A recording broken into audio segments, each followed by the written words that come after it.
What have I done? uh, You never know until you try, right? Okay, that's not what I wanted to come back to. Ranch's head in his hand saying, well, I What just have had I- to try it. The sun is setting in front of you. It's almost down. And as you continue away from the ruins of the tower, the wind blows, hard and cold. What are you guys doing?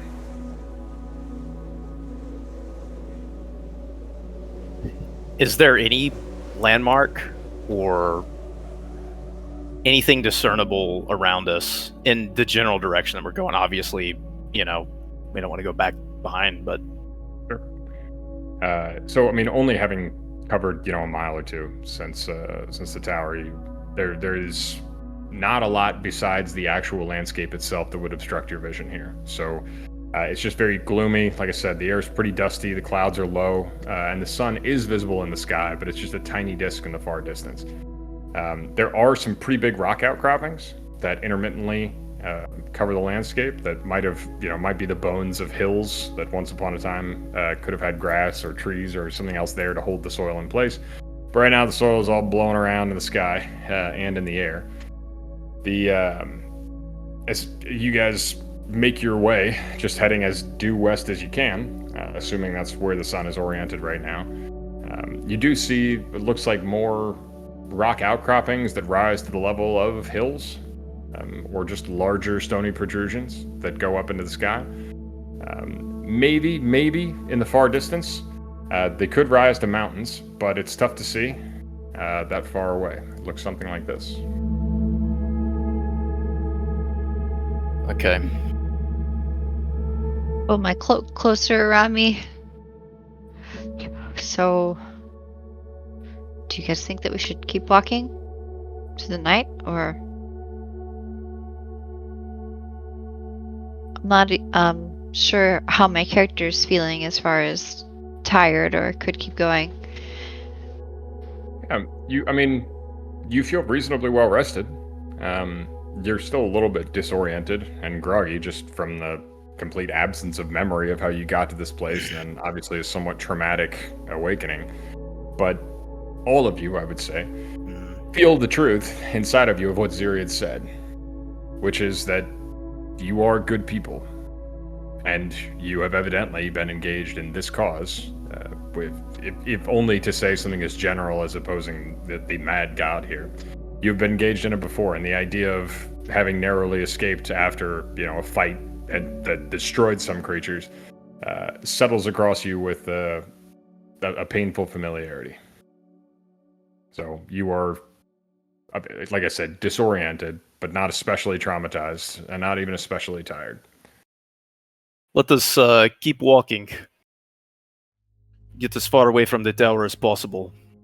If it is true that what is in this is so important, then covering ground is something we must prioritize. Yeah, I agree. man. Who knows? It's more of those creatures that'll be behind us. Oh, give me just a sec, though. I'll kind of stop and sling my pack down on the ground. Kind of clatters and makes a mess because it was all stuffed in there hastily, so kind of like pull a bunch of stuff out, strew it on the ground, and then start taking kind of thick clothes and wrapping myself up. I grabbed a set of winter clothing, so I'm going to bundle up a little bit as the sun's setting. Sure. Yeah, layer up. And then I'll take a minute to kind of get my stuff organized and rolled up and packed and back in my backpack all orderly like. I guess I will be in the clothes that I'm wearing. Okay. Which are just pretty simple commoner's clothes, I think. Unless you grabbed a different outfit from the tower back there. Oh, okay. Yeah, I think. Hold on, let me check. I have armor and my clothes. Hide armor. Surely Yeah. that'll help keep me a little bit warm. Yeah. Probably among the more effective types of armors for warmth. Hide armor, so I guess it's probably helping me stay warm. So I wanted to grab a traveler's cloak, but it wasn't on the list. Like it exists, but it wasn't. That might have been what that was. I mean, I called just it to out be a little- specifically. To be a little bit of a hard ass about it, if it's not in your inventory right now, then all right. I mean, Shaw bundles up pretty quickly. Ilya, I'm fine stipulating that you have a cloak. Just No yeah, rules around it. right? So yeah. And yeah, and I suppose Doolin, you just kind of stand there for a little while, just like Yeah, well, I'm gonna take my the great axe that I got out, and just check it's like the quality of it basically. Okay. While we're doing Yeah. that, because I grabbed it pretty hastily. So sure. Well, that was something that seemed like it had been reserved for you specifically. So yeah, the quality beats every standard of yours, which are pretty exacting. The weapon feels familiar to you. Okay. So in the space of 5 or 10 minutes, Shaw is pretty heavily bundled up. Deirdre is just sort of like stepping up onto rocks, and the wind blow her hair around, then looking around, and Ilya has gathered his cloak around him, just so it's not flapping in the wind. That's probably providing some protection, not a lot. And Doolin's checking his axe. In the space of, like I said, 10 minutes, you guys more or less finish your various tasks. Then what? Ilya is kind of impatiently waiting for everyone as they do their things anyway. So as soon as everyone looks like they're starting to get ready to move again, Ilya's heading out in the same direction, chasing the setting sun. Yeah, I won't dally either. Seeing Deirdre nod. Doolin, same deal? Yeah? Okay. Yep. All right. So you make your way. And need everybody to make perception checks. What's up, Shaw? Kira, I saw you posted pass without trait. Did you want to do something with that? Yeah, I clicked cast, so There we I do go. that, I think. Okay. Cool. Thank you for calling that out. Yeah, I had a different tab open. Okay. What does that look like when Deirdre does that? Your spell, your effect. It would look like her beginning to adjust the stuff behind her as she goes, and then you notice it starts doing it for itself. Any little stones knocked out of place or anything seem to not go as far as they normally would, and she doesn't leave tracks anymore. Sure. All right. So I'm seeing perception checks from everybody else, which is great. Deirdre, thank you. One of those two. There we go. There we go. Nice. Okay. So it actually, it's a cold, cold night. The sun goes down precipitously quickly. You actually get a better sense of up ahead. Yeah, there might be mountains, because the sun is there, just kind of in that haze, far, far off on the horizon. And then suddenly it's at the edge of something, and in the space of, what feels like 20 steps, it's gone. And night falls with blinding swiftness. The way the sky is, there are no stars, no moon, nothing like that. So very quickly, for some of you, becomes nearly pitch dark. As we go. All right.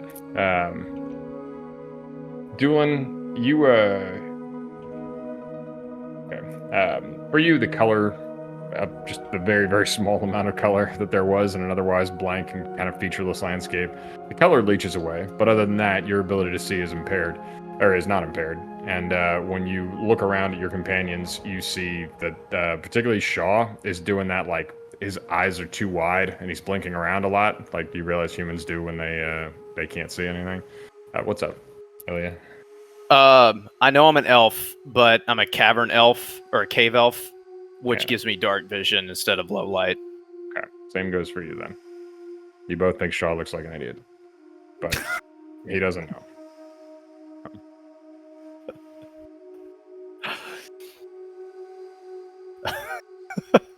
Is he like tripping over shit? A bit. mean, yeah. I'll he's- go and just like put my hand in his if I can like see better than him and like help him.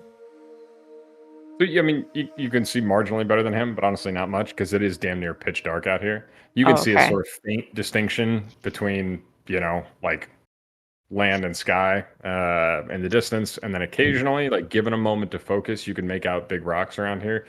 But Doolin and Ilya, both of you see, not very dissimilar from what's in the picture, there are a lot of just rocks, fallen rocks and scree and gravel and stuff that's around. And occasionally it looks like there's a road, like a clear path through them, but you realize that is often just branching around, and the road is not straight. It often dead ends, and then you realize after a while that what you're looking at is not really a road. You're looking at what must be where the rainfall washes through when it comes down, and just finds similar paths that sort of form channels and at least wipe away the smaller gravel and clear an irregular path to go through. It's not too hard to navigate if you can keep the group to those places, the stream beds, when there's not really a lot of soil to make a bed, but just the places that have been kind of naturally cleared away of the smaller rocks. It's slightly easier going, and having Deirdre around and very much having Shaw around does slow you down a little bit, but the two of you can guide them if you want to. Excuse me. It just does make for difficult going. So you guys are pressing on, as you said, and I need for everybody to make a fortitude save against the cold. Shaw, of course, you can take a +4 on that. Good thinking on the warm clothes, Shaw.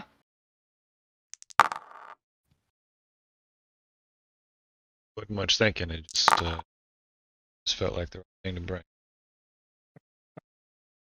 I think it's just an issue with Foundry, but for me, the timestamp on everybody's fortitude saves is between 10 and 25 seconds ago, except it says that Doolin's was 17 hours ago.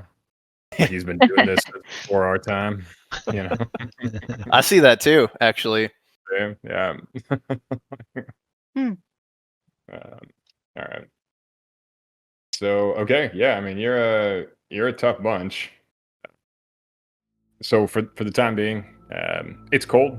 It's uncomfortable, bordering on painful, particularly every time the wind gusts. And you guys feel that in your cheeks and in the backs of your arms and your hips and legs when the wind cuts across you. And it's not coming from any one direction. The wind out here, particularly when you get between rock walls and big piles of scree, or when you get up to between actual big rocky hills, the wind can be coming from straight in front of you, straight behind, change direction in a moment. It's pretty disorienting, and as you're making your way forward, it occurs to Deirdre first that you're not really sure if you're still going the right direction. You pause, and you know that oftentimes people can get turned around in the wilderness and can literally go in circles, which of course is the last thing you'd want to do. But without the sun being the pretty clear navigation point, it's hard to be sure that you're still going in the right direction.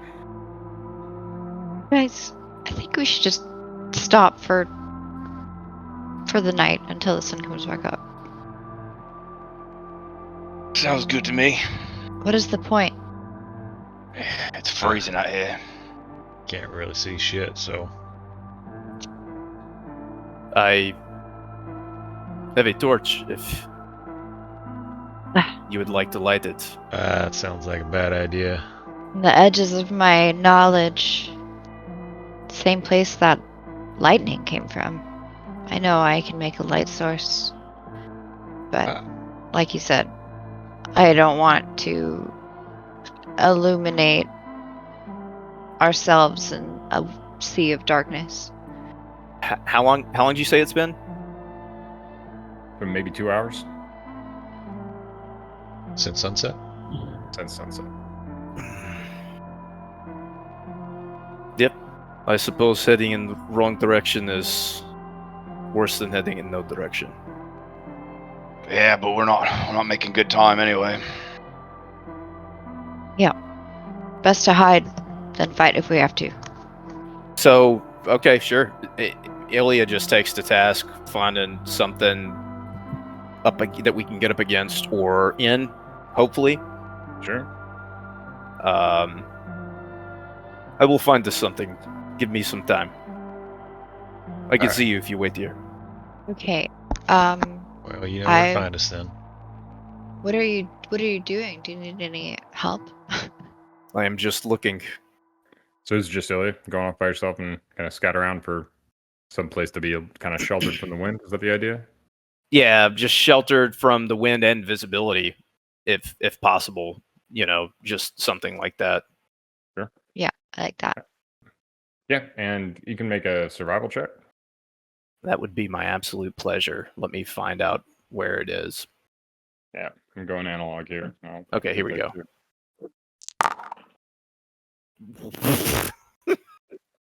That was terrible. Okay. Wow, that was bad. Okay. So you go scouting around for a little while, and yeah, it's just rocks and more rocks. You don't even find any big ones. Just, unless you want to pile them up, make a wall out of them. You get to that point of desperation of like wondering, like, how long would it take to like stack them up? Would it be maybe, So um, let me ask you a question. This is stretching, but is this? So I have my background is scout, and I have the forager special. Forager feat. So while using survival to subsist, if there's a failure, it just brings me to like the minimum success. okay. So it says on success, you can provide subsistence living for yourself and 4 additional creatures. Wow. And on a critical success, you can take care of twice as many creatures as on a normal success. And okay, that's under a feat. It's called Forager. I looked that up because you're due something out of that, right? I mean, we're not gonna say that you get no benefit from that, but of course, in this landscape, providing for 4 people, unless you're one of those rock chewing dwarves. Wow. That's racist, Yeah, man. like that. So in this case, just for the sake of consistency with the world, not gonna say you can provide food for everybody, but noted. With that, you can. It takes you a little bit longer looking around, but yeah, following the rock walls, and after a little while of just kind of pacing in a broad circle and not getting anywhere, you realize that the limits of your vision are better than some of your companions, but still pretty limiting. And in the dark, even you can't see off across the landscape the same way you could during the day. So you pause at one point, climb to the pile or the top of a small pile of rocks, and you listen. And you hear when the wind goes in a certain direction that there's a faint hollow echo, a little bit in what, if you're still on track, is to the north, but whatever direction you guys have been going would be to the left of the current path of the group so far. Or I'm sorry, would be to the right. You're going west. So, yeah. And when you go that way, you see a small cave.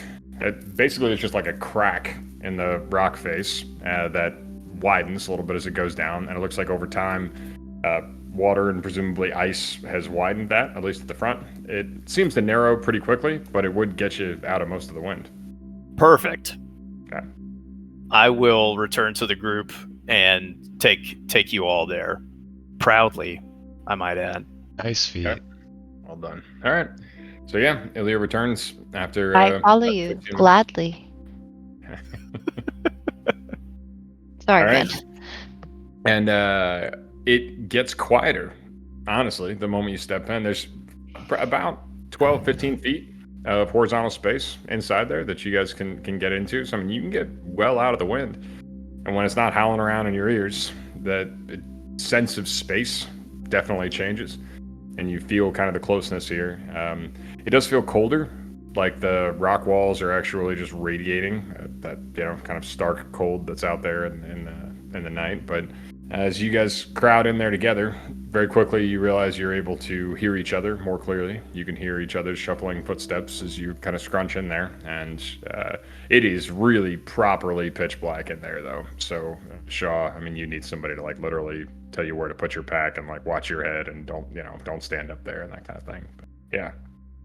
You get everybody inside, and again, there's no covering the front. You're just about 12 feet out of the howling wasteland in the dark. I just want to Here we go. put out my hands, and she puts out her feelers so naturally. She's kind of following her hands at this point, just kind of like, what am I even doing? But then she feels her awareness reach past. I mean, I guess you guys can't know that, but that's what I'm experiencing. Are you, since that is a cone, are you doing that into the cave or Yeah. out towards the Okay. As you notice, the sound changes. Ilya just kind of slaps the wall proudly and rolls his bedroll out, making sure that Doolin is sleeping between that entrance and where he is. Well, is this one of the nicer caves that you live in? It's quite nice in here. Very, very nice. For the wasteland, it is perfect. It is like a castle. It is everything we need. Oh, I'm glad I'm not in the wind anymore. And out of sight, that is something we were looking for as well. Well, now, just how out of sight is this? Because fire or something might be rather nice. Well, you cannot see it. Yeah, thanks. That's why I asked you to. I think whatever shot a ray of light big enough to destroy an enormous tower probably isn't going to depend on a campfire to find us. Or maybe something like that would be what gave us away. The top of it goes up so it will not cloud us with smoke. And it is too dark to see it anyway, so if somebody is looking straight in, perhaps they see campfire, but other than that, it is possible. I'm willing to risk it for a little while at least. Warm up these rocks a little bit. I will go look for wood then. Yeah, I'll join you. Well, make survival checks. While they're at that, Ben, the detect magic is not a cone. It's an emanation. 30-foot emanation. Look at that. Learning new stuff. That's why we're doing this. And Deirdre goes to the back of the cave and puts out her bedroll. And it's a normal person size bedroll, so she tucks it around. So it's like folded in half on top of her, and she's like sitting up still, but like eyes are closed, and she's meditating. so there's two things that happened to Doolin and Ilya who are out there. So first of all, Doolin, no, there's no fucking wood out here. You know, you're looking around, trying to do your due diligence, like, let's find something. Maybe, could be. But, I mean, the just, like, bizarre futility of this task comes on you as you're walking around out there. But, hey, you and the tall one are the only ones that can walk around in the night anyway. So, yeah, I mean, you're going just, like, again, like I said, doing your due diligence and kicking rocks. And then you feel some raindrops on your face. And the wind picks up from the direction that rain is blowing, obviously. And they hit you, icy and sharp, on your face and then on your chest and shoulders. They seem to be picking up. What are you doing? I am not fucking dealing with this. So I don't have anything too warm either. So just kind of bundle up and I'm just going to go back to the cave. Okay. Meanwhile, Ilya, yeah, there's some wood out here. It's in kind of difficult to find places that, once upon a time, there must have been trees in this area. Honestly, if you look down in some of these washouts and gullies, yeah, there's stuff that's just, effectively driftwood, right? But just long dead and pretty dried out sticks of wood that aren't in any great quantity. But yeah, knowing where to find it, you can get like an armful, and then as you are filling like one solid armful, not a whole like big heaping thing that would keep you, fire going all night, but with that, you start to feel some raindrops on your back as you are bending over to pick up a couple of pieces of wood. Yeah. Okay. I'll finish picking them up, of course, but like if the wood gets wet, we're fucked anyway. So I'll head back to the cave. So back. Okay. All right. So doing your best and to get back there. Doolin, you're the first one back. You can see, Deirdre looks like she's laying out her bedroll, or has laid out her bedroll in the back, is sitting on one half of it, presumably to keep her butt off the cold, cold stone that's in here. Shaw, what are you doing? I'm just sitting, Okay. just waiting. Got a crossbow Sure. on my lap.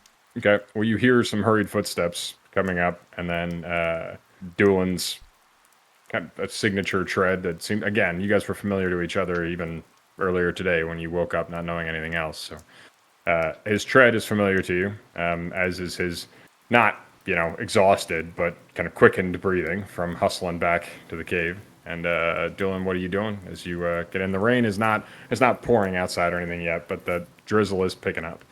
So you come back in, you see Deirdre and Shaw. What are you doing? Yeah, as I go in, seems like there may be a storm coming.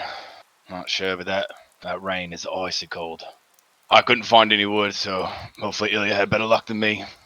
Found fucking rocks though. And then I'll get my bedroll. Just start getting that out. Okay, sure. Start getting set. I mean, honestly, he's 15 seconds behind you. You're going for your bedroll, and it doesn't really take long before, I mean, everybody hears the approach. And then Dylan, you see Ilya, and of course, he somehow has an armload of fucking firewood out there and just the windswept rocks. But he's, running with it like hunched over, his body kind of trying to protect it from the rain. And that's Ilya, if you come jogging in, and as the rain's starting to pick up outside, it's starting to get loud too, so Shaw and Deirdre can hear it pretty well. And yeah, you duck in with your armload of firewood. I want to set the task real fast. I want to I want to go get some rocks and like elevate. I want to get as big of a rock as I can and elevate this wood where I'm going to make the fire off the ground, off of this, just the stone. Couple of inches if I can. And then I picked up a torch and a flint and steel from the tower. Okay. And I'll light that and then try to ration the wood as best I can. But the idea is that I want to keep the base of the fire off of, if there's any washout, it's not going to get wet. Okay. So as if you have time and flint and steel, then yeah, we can stipulate that you can get a fire going over the course of the next couple of minutes. And there's something that happens. There's a reason that humanoid creatures of your presumably various paths of evolution all ended up in this scenario at some point in the deep dark past. But your disorientation, your fear, your growing exhaustion do not lessen, but they kind of change shape in your minds as the first embers spring into flame, as Ilya brings his tinder to the ember that he's created.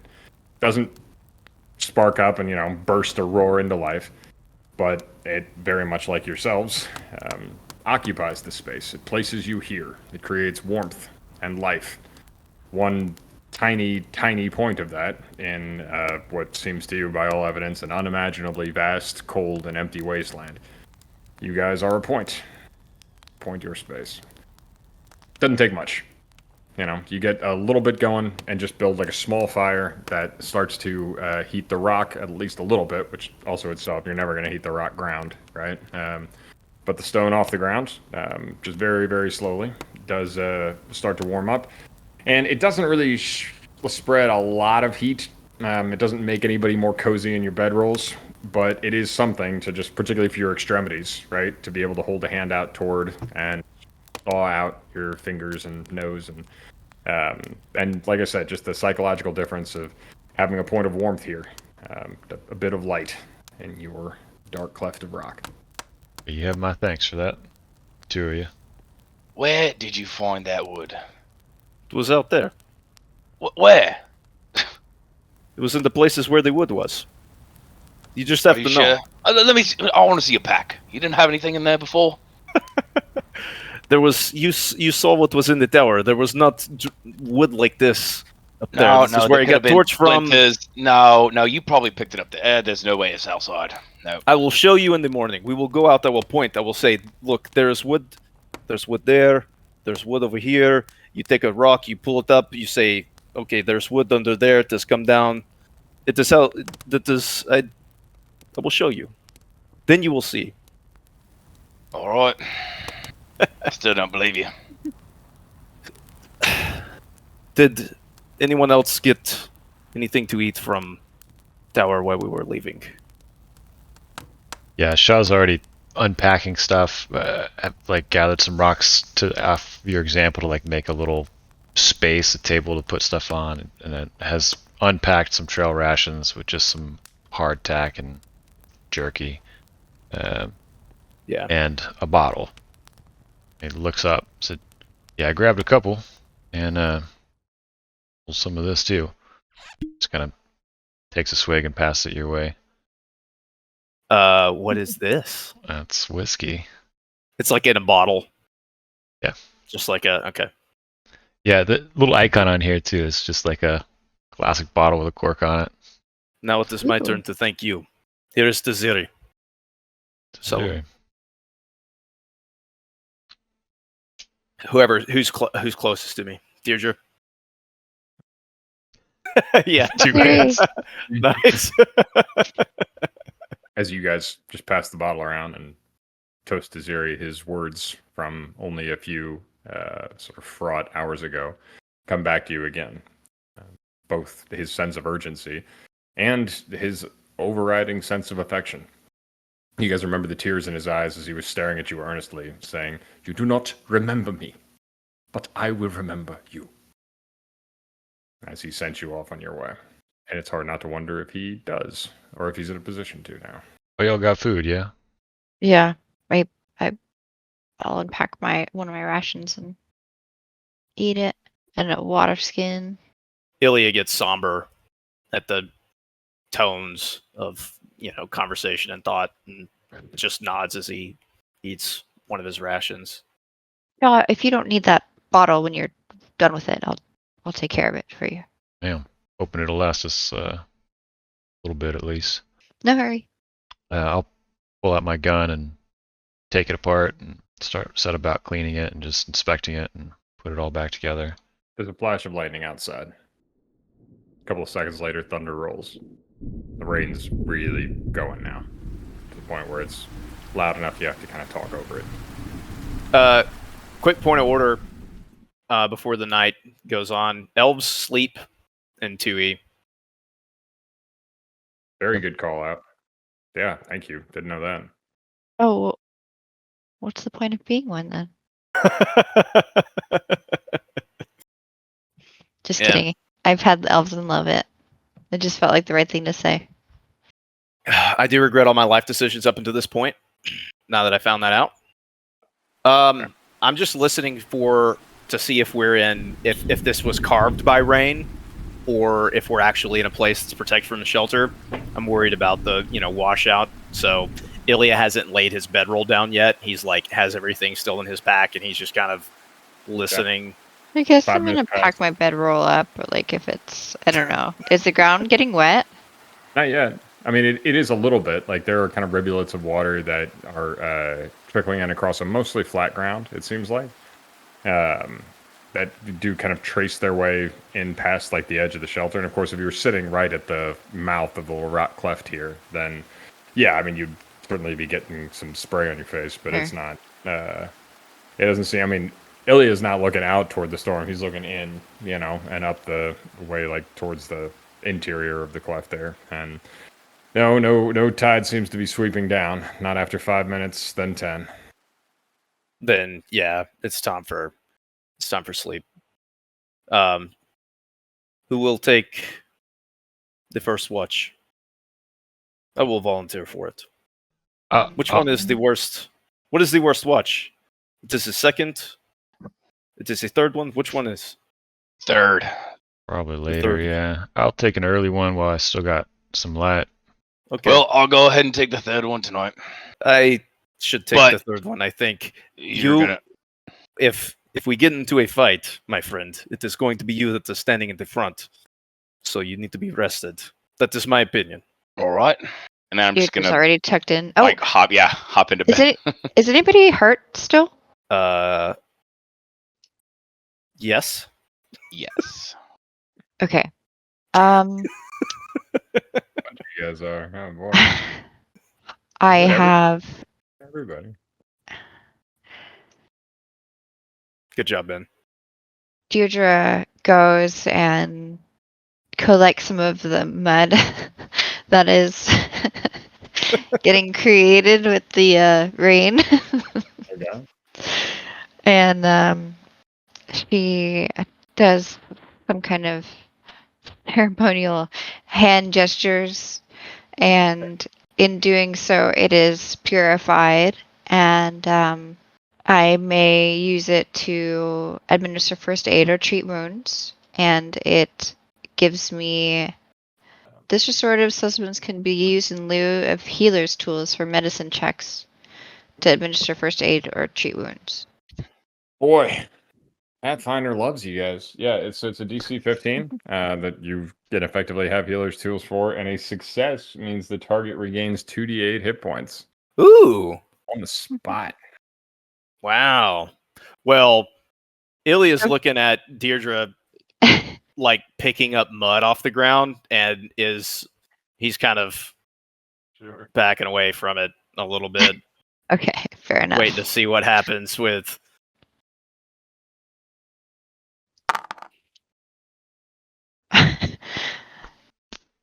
Is this something that I can like take a 10 on, or No. It's not. So, well, okay, and correct me if I'm wrong here, guys, since I'm learning the system here too. But I mean, I think that's just a failure because Pathfinder 2, to my knowledge, doesn't do the -10 as a 1, and a critical failure is only determined when you miss the DC by more than 10, right? Like I said, DC is 15. It's a flat 15 for the medicine check, so a 9 is a failure, but it's not a critical failure. okay. Well, that didn't work like I thought it was going to. I mean, I promise this can be effective. I messed it up. I'm sorry. You haven't even put it on anybody yet. You should try put it on Doolin. Oh, See, I know. I he tried. has big gash inside.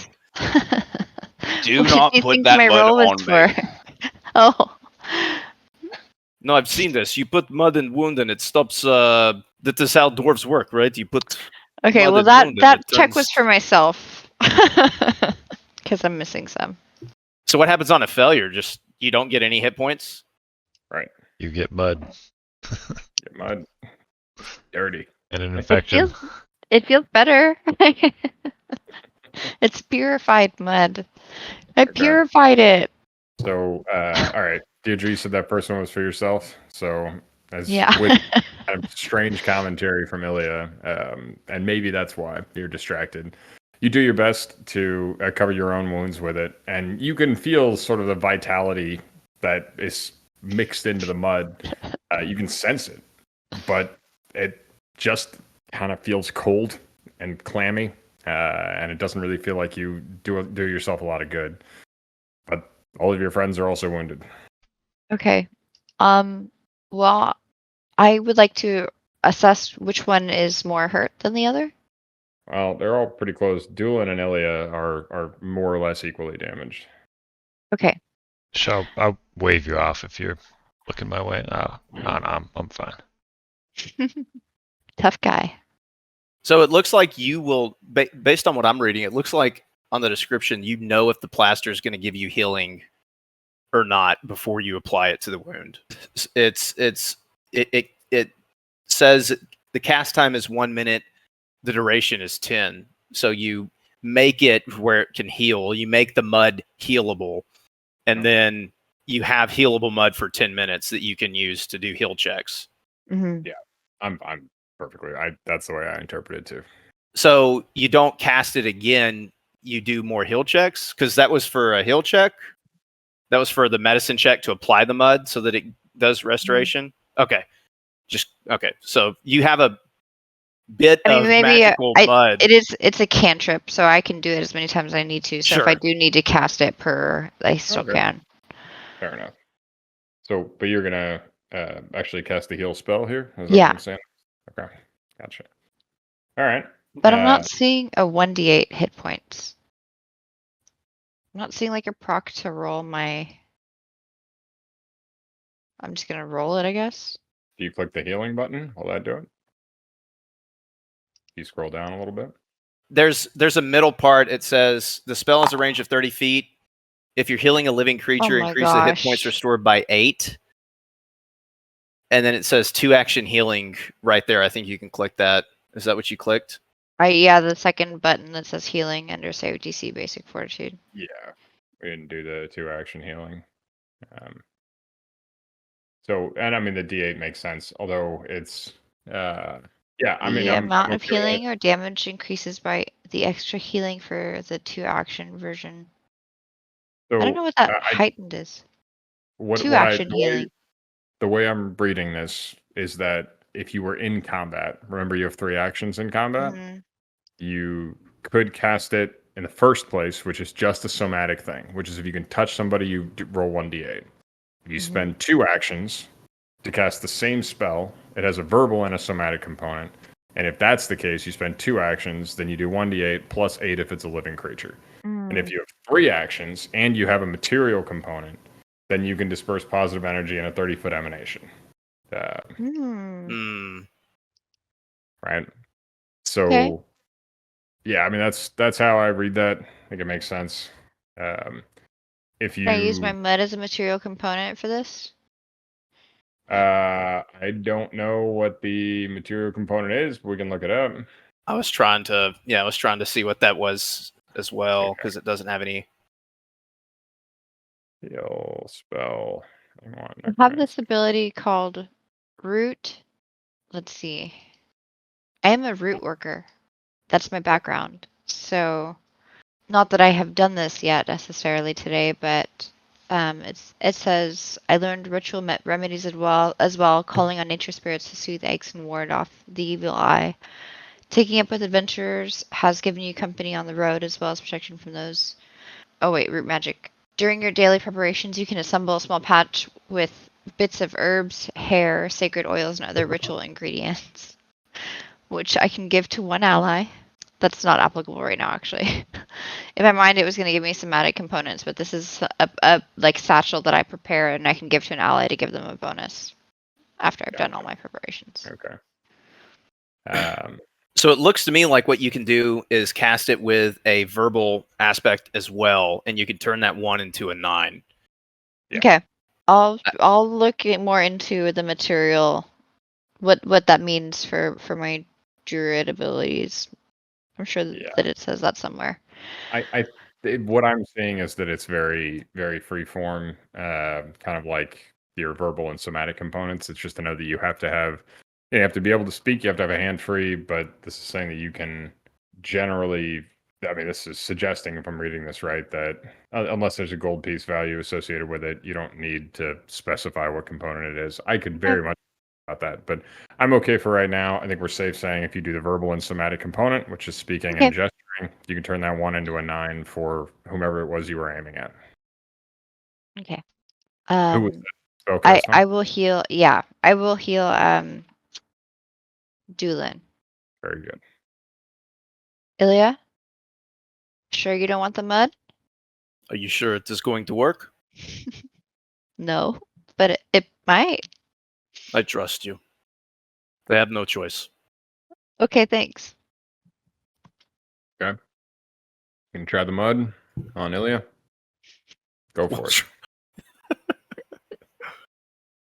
Go ahead and make that medicine check. Come on. I'm rooting for you. Yay! 23 will do it. That's 2d8 healing for Dylan. Or for She Ilya. isn't all that gentle either, but still somehow it helps you feel better.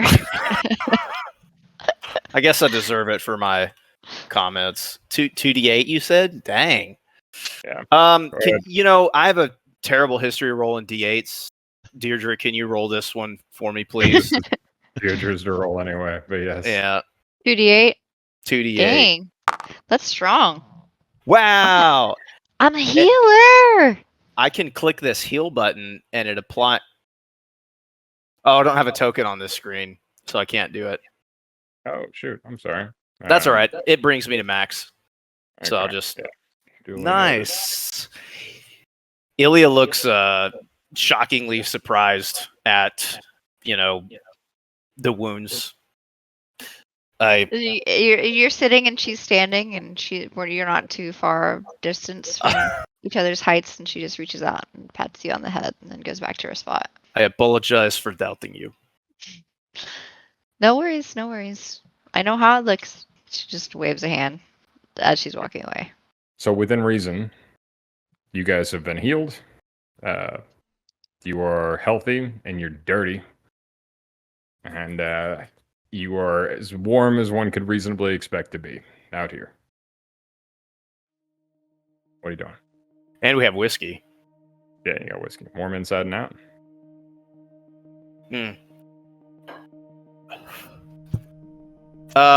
Ilya will just let sleep come naturally. He's not going to force it. So he'll kind of, I mean, this is basically the first night in memory, right? I mean, yeah. So, there's a lot of contemplation. L is a thing. So I don't know what L is doing, but just kind of taking in everything, taking in the people, taking in L, everything that we learned from Ziri, drinking as much whiskey as everyone allows Ilya to. Okay. While sharing, not being an asshole about it, but like passing it around. What's Joe, what are you doing? Spends a good bit of time with his gun and the crossbow, just checking over everything, taking them all apart, just inspecting and cleaning, and then just kind of sitting, staring at the fire. I'll set my bedroll out, get all my stuff elevated, just settle in somewhere comfy. Okay. And Doolin? I'll be first watch. So I thought you as were I'm doing first asleep. Oh, you're first watch. Okay. Because there'll be fire for a little while. Okay. Yeah. Then Then I'll be asleep. Yep. Deirdre?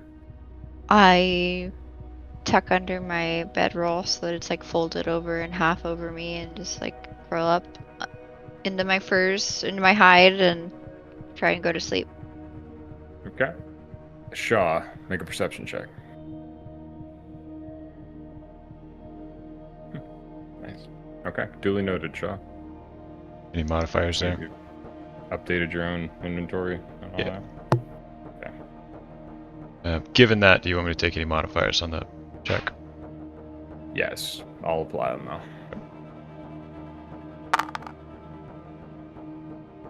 Okay. Cool. Alright, well, it's pretty hard to judge time, but time passes. Who's next? How's the fire doing? I mean, I'll feed it a little bit, but I know we didn't have a ton of wood. Yeah. So just keeping it going enough so that, like, particularly for you, when manual dexterity becomes important, and you need to just kind of, like, warm up your fingers and get them moving in a natural way again. It's, as long as it's not really shedding more heat than that, like enough for you to kind of keep your hand toward it, you're going to burn through about half of the wood just in a couple hours of keeping that going. Okay. That's fine. I'll wake up Doolin next. Okay. And I'll have my crossbow loaded, leaning up against the wall, pointed upwards. I'll point it out to Doolin in case he needs it. It's like within reach. And then my pistol will be loaded on my hip when I go to bed. Okay. Gotcha. Doolin. You're roused from sleep, and a big crossbow is pointed out to you. Loaded, cocked, but against the wall, facing upward. Yeah, I'll kind of take note of it, but I have my axe with me, so I really am just kind of like, okay, like, cool. And then after that, just, I think as watch goes, it's pretty boring, especially where we're at. So I lightly, hum to myself some songs, and then as you do on watch, just like trying to think about the past and like trying to remember things that I maybe have forgotten, right? Because lots happened, and so try and go back. I have several hours just sitting there by myself, so trying to think, what have I forgotten? What can I remember trying to place certain vents? Because the orb thing is still very much like I have no clue what it is. It weirded me out. So Yeah. that's what we're doing. And make a perception check.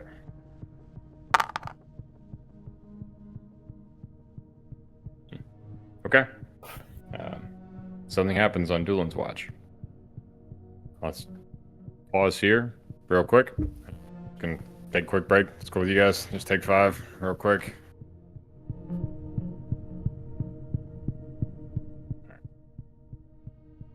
Doolin, you are sitting there, like you said, passing the hours. The rain slows to just kind of a steady light fall, and then trails off. There are little rivulets of water that run in towards the fire, but the fact that Ilya in the first place elevated a little bit off the ground makes it so the fire is not really in danger from the water, but it is in danger from the fact that you're very quickly running out of fuel, and it's definitely not going to last all night on just an armful of this long dead petrified wood. So before too long, the last of the firewood is gone, and it's not troublesome for you, but whoever comes next might feel the absence. The ground smells wet, but oddly not fertile. Doesn't smell like, after a rainfall, where things are living and thriving, and it's just dusty, kind of like somebody, got a basement wet. And out in the darkness, you see a couple of quick zips of light is the term that first occurs to you. They're not flashes, they're not like strobes or anything like that, but it's like a quick just line of light that appears and then disappears within the space of a couple of heartbeats. You see one that's kind of goldenish colored, another one that's like bright pink, another one that's blue. And then they're gone. They came from all right around the same place, and it looks like illuminated some rocks around them, but they'd be more than 200 yards away. Quite some distance off. What colors did you say again? Gold, and then like bright pink, and then blue.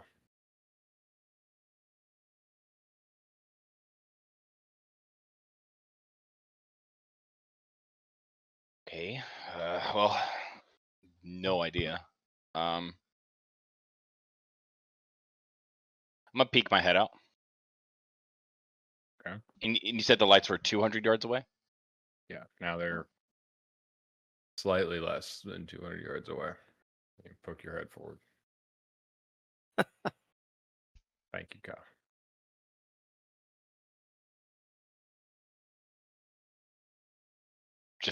I'm gonna watch the lights. Okay. So. All right. So Wake up. 5 minutes go by. You don't see them recur. Then there's maybe another 10 minutes. And then you do see some more light. It's very faint. If there were any other light out there in the landscape, you would miss it. This is slightly brighter than a star up in the sky. You remember those, although you certainly can't see any right now. And it's just a faint point of what might legitimately be firelight, some tiny flickering fire, not dissimilar maybe from the one that was just extinguished behind you. And how long have I been on watch? Hard to say. Probably more than 1 hour, less than 3. Okay. I'm gonna kind of make my way towards the lights. Not like at a fast pace, but enough that, Yeah. Yeah, taking off. All right. Need everybody else to drop for a moment, and Doolin and I are gonna figure this out. Feel like Jeff.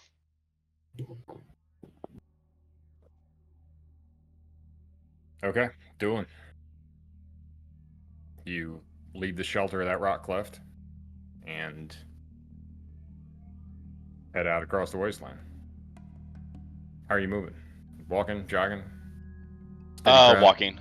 Yeah, Okay. walking. I also know I'm not the stealthiest person. Sure.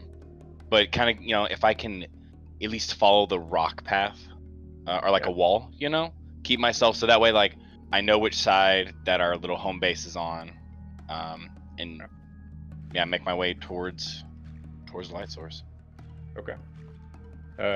You walk steadily. I mean, at that distance, surely nobody could hear you, right? Just your footsteps normally. So you have that kind of strange feeling of just, when you walk outside at night after a rain, big open area, wind's blowing hard.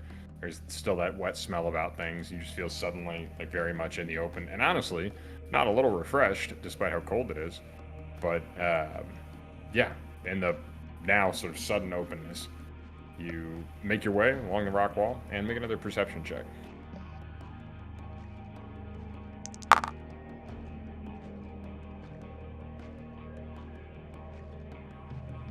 Okay. You get closer, substantially closer. You're not going in a straight line, keeping the rock wall that makes it very easy to find your way back, keeping that with you. But it's, yeah, I mean, it seems like it's just kind of pitch dark out there again, or near enough. You kind of intermittently lose sight of that tiny little point of light.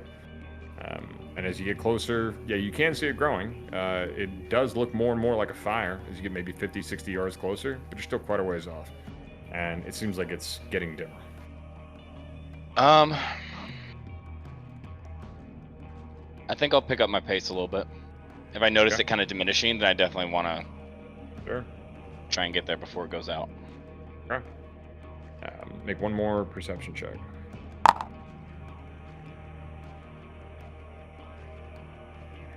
Okay. This time you see figures.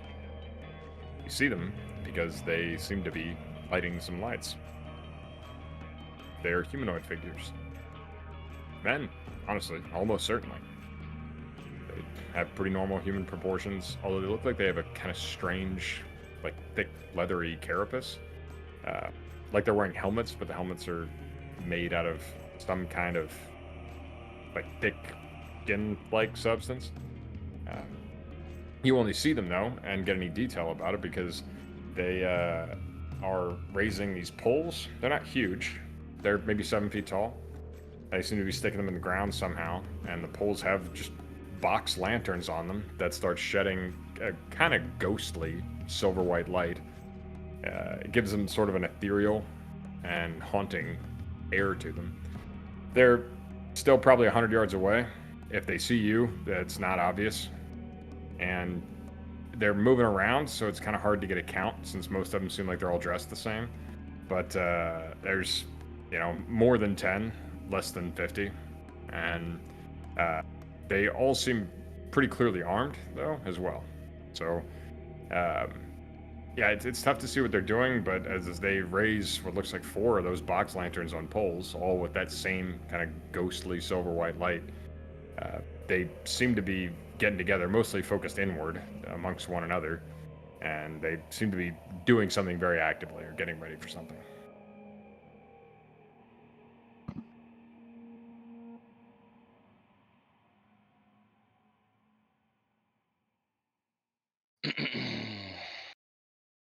Are they are they traveling now? Like, are they moving, or you said they're setting up poles? Like, they're pretty They're like stationary. planting the poles in the ground, yeah. Okay, if they're not leaving that situation, like if they're kind of staying in that area, um, can I see anyone like on the outcroppings or as far as like scouts or anything?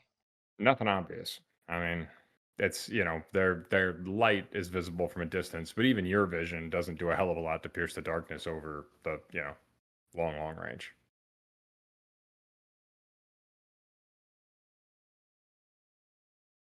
I guess, would I have any knowledge of these people? You sure don't. Don't. Okay.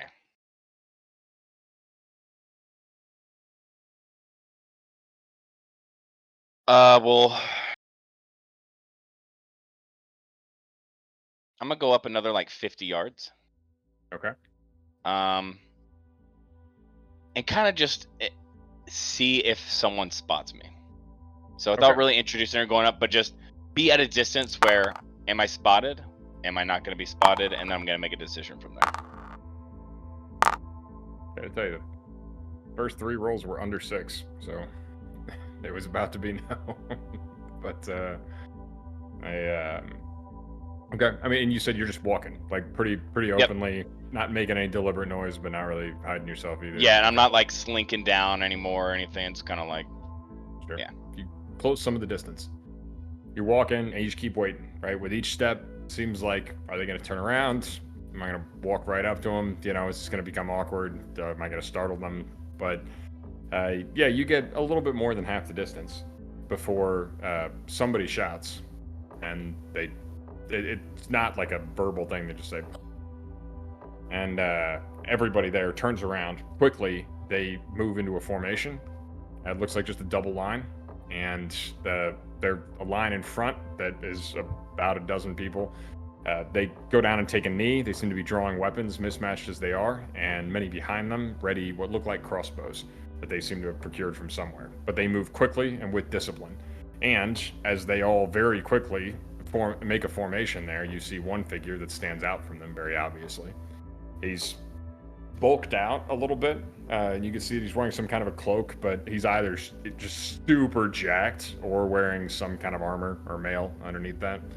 And with those kind of bulky movements, but quickly and decisively, that figure takes a step forward, off a little bit to one side of the formation, so he's not an arrow shot of all the folks with crossbows there, but walking straight towards you and clearly having picked you out, and he just raises a staff that sheds the same kind of ghostly white light, and it casts his face and most of his body in stark shadow as he's got a hood up on that cloak.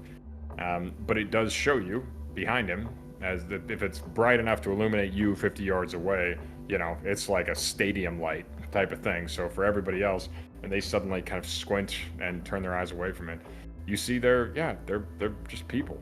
They're mostly humans. It looks like there's some mixed heritage in there, different skin colors, different statures, different facial structures, and they are all equipped very similarly. It's a little bit ragged, but they're wearing an armor that it looks like leather, but very differently textured than what pops into your head when you think leather. It's kind of a bit closer to like elephant hide, but striated vertically, with a strange kind of like green-brown color. And they have just like very loose, effectively like what I'm looking for is like, tank top is the wrong word, but basically with just like 2 shoulder straps and then like a barrel thing here.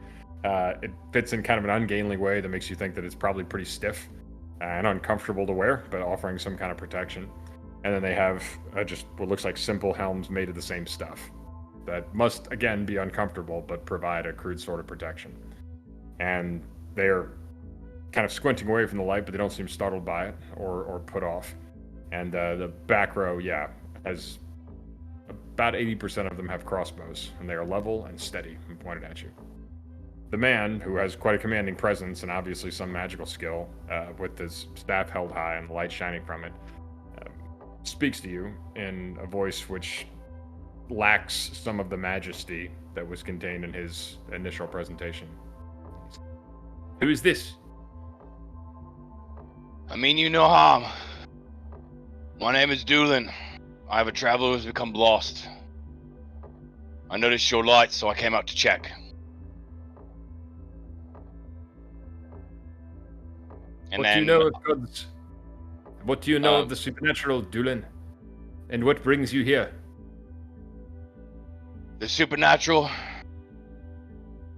I've seen enough to know that I don't really know too much about it. What brings me here is my business. I am merely lost on the road. It is your business no longer.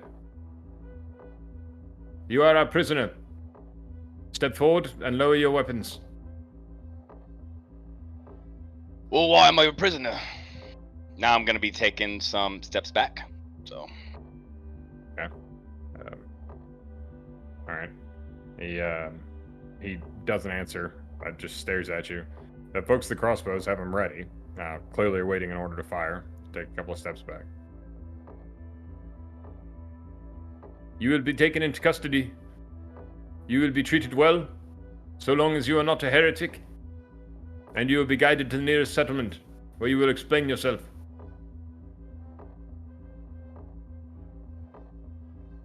Have I committed a crime? Crimes are not required for evidence of guilt. Take him. He says, and that last bit is directed to the formation of, armed men and women. And they don't fire the crossbows, but they break and start to run towards you. I'm fucking running away. Okay, sure. Oh gosh. All right. Okay, so it's a foot race. And was I able to? I guess could I see how many total people there were? Right, 'cause you said in between 10 and 50, but I'm assuming Yeah. with the lights, I got a better idea. When they got into formation, it was an even 24. 24 plus this guy. So, okay, you turn and just take off. I mean, it's a dead foot race, and these folks have longer legs than you do, and that light grows enough so that they can see reasonably well. Like I said, it's like a stadium light, so they can place their feet pretty clearly, and it just makes all the shadows really stark and black. So when you turn, your shadow is stretched out in front of you, and he's running right back the way you came. Yeah. So I'd say the big thing here is not just raw land speed, but it's going to be navigating just the rockiness of the ground. So go ahead and make a reflex save.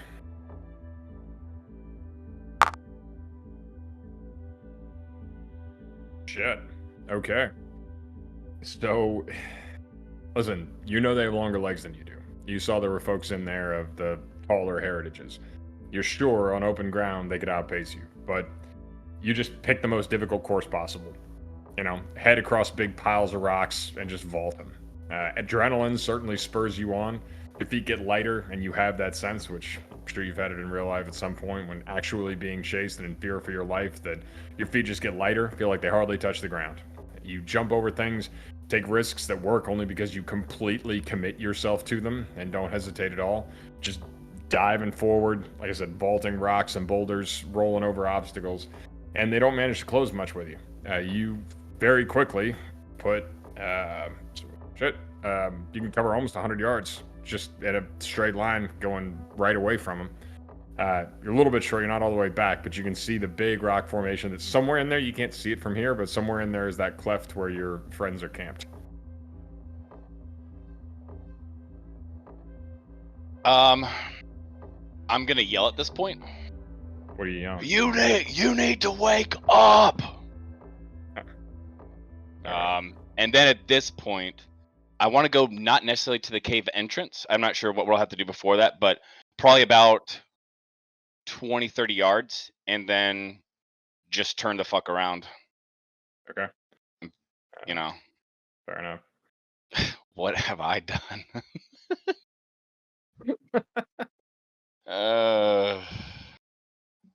You never know until you try, right? I know. Well, I was just thinking, I was like, 'cause I've made so many decisions before where I was like, it was almost just like I'm gonna play scared or do this. Yeah, man. So we'll see. Hey, keep trying stuff out, man. Looks like we're still waiting on Kyle. Okay, that's not what I wanted to come back to. Ranch's head in his hand saying, well, I just had to try it. Are you alive? For now. Uh-oh. Yeah. Don't tell us that. All right. So, all right. So this is the second time in 12 hours that the three of you have been awoken suddenly with no context of what's going on. Although in this case, at least you have a vague idea of how you got to this place. It is pitch dark. The fire is out. Shaw, there are a couple of embers that you can see. And Deirdre, you can see those same embers and at least make out where the entrance of this little rock cleft is. But there's it is not at all clear where everybody is or who's in relation to who. Ilya, you can see just the three of you in this little cleft, and everybody can see it's like it's day outside again, or nearly so. The same kind of just dull gray, not like bright, happy sunlight or anything. But you're all very like disoriented, woken up from a dead sleep. And what you're woken up by is the sound of Doolin's voice going, "You all need to wake the fuck up!" And he seems to be getting closer as he screams that. Okay. Uh, Well, I'm awake. immediately just start packing up my shit. Yeah. Roll my bedroll up. It seems like daylight, or it is daylight. It seems it's very bright outside. And your first thought is that it's daylight, but just another glance makes you realize that it's not. There is a very stark shadow from the edge of the rock cleft that makes it clear that there's like one bright point of light out there, like a stadium light, something that is just brightly illuminating a narrow area, and like I said, casting one clear shadow where it's like a little bit light on this side and completely pitch black on the other side of that rock cleft. So Ilya's packing his stuff up, Deirdre's packing her stuff up. Shaw, what are you doing? I'm grabbing my crossbow and stepping outside. Okay. You step outside, and the landscape here is bizarrely and starkly illuminated. There's a gray-white light that is coming from a point maybe a couple hundred yards away, although it's moving and coming closer to you. It doesn't seem completely steady, as if it's being carried by somebody, but it's tough to look into, even from a distance, so you can't really see the source of it very well, but it's not like high above you or anything. It's something near ground level. And in front of that are what's now become a pretty spread out mass of humanoid figures. Might be 15, 20 of them, something like that. And they are in a headlong sprint after Doolin, who is acquitting himself very well. He is like vaulting boulders and avoiding obstacles with great alacrity as he manages to keep, despite the fact that they're jaw-sized and he's Doolin-sized, he is managing to keep a gap between them of about 40 yards. As he's not running right back toward the edge of this rock cleft, but he is coming up kind of to your left near the wall, like the rock wall that this is carved out of. How many did you say? 10 to 20. Boy. And they're 100 yards away or so. Yeah, they're spread out because it looks like they've been chasing Doolin, and they're not all the same speed, but they're in kind of a mass going that direction. I'll step back into the cave. Oh fuck, Doolin. He's being chased. Yep. I'll start packing my things. As soon as I'm capable, Ilya's stepping out and just knocking arrows and letting them fly.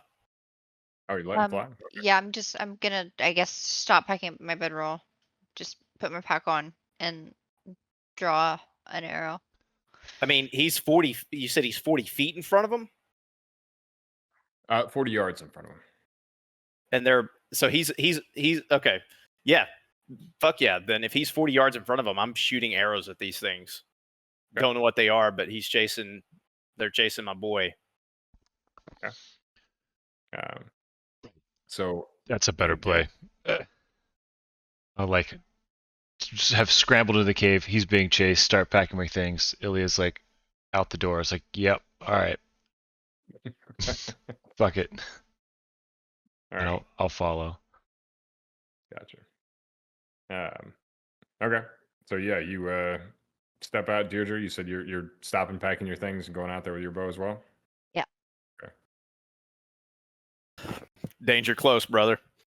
Danger close. Okay. Oof. How did he get out there? Did they kidnap him? I see a nat 20. 17 hours ago. Yeah, that's right. That's to run at normal speed. Oh damn. Ben, can I do one more? Can I do something as Shaw comes out? Yeah. What? No, you can do something if Shaw comes out. That's fine. Okay. I'm going to pass L onto Shaw's shoulders. Okay. I don't want that, but assume you got a plan. Yeah, it doesn't respond to you. Let's see. It's dark. And in general, as you guys duck your head, I'm sorry I don't have the rock cleft because I didn't know that Ilya automatically succeeds on everything that he does in the wilderness. But this is a general outline. If the left side of the map is just that like rock face, Dylan is not leading them directly back to you, right? But they're still quite a Can't bit see behind him. anything. And let me put a big light on one side. Hang on. You said this is not accurate distance. It's actually reasonable accurate distance, yeah. I try to change the grid to account for the wider spaces, but yeah, this is about right. So yeah, like I said, just wild bright light advancing from back there and showing all these people very clearly. Doolin's kind of at the edge of it, and okay, yeah, and they're all just racing towards him. So, all right, at this point, let's go ahead and roll initiative just to be disciplined about what's happening here. On what modifier? Yeah. So for Doolin, I'd say it's another reflex save like you made before. For everybody else, it's just honestly, it's raw dexterity. That's not true. For everybody else, it's perception. Just how quickly you can get past the light, blinding you and get your head around what's going on. Perception? Yes. Yuck. Sorry, I need to give you all turns here. I'm sure there's a way to. Doolin, nice. You needed it, dude. Of Dude. all of us, you're the one who needed the high initiative roll.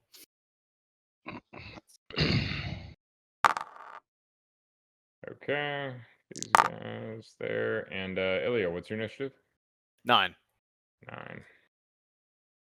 Okay, Deirdre. 10. 10. 10. Shaw. 19. 19. And Doolin. 21. 21. Nice. Been lucky in a couple of critical times here. All right, so Doolin, you're going first. You can see your friends sort of stumbling out, like kind of squinting against the light that's coming out from behind you. And what are you doing? I'm gonna turn around and face them now. And with this, I'm gonna basically with my axe and my shield as I turn around, and because I don't think they can see the other party, but I'm just gonna fucking guttural yell, just like with my axe and shield, and be like, "Come on, you fuckers!" And then like bang the axe on the shield and turn around and face them. So I'm gonna move first, or for my first action. How far can I go? 20 feet. Remember, you got 3 actions. Okay.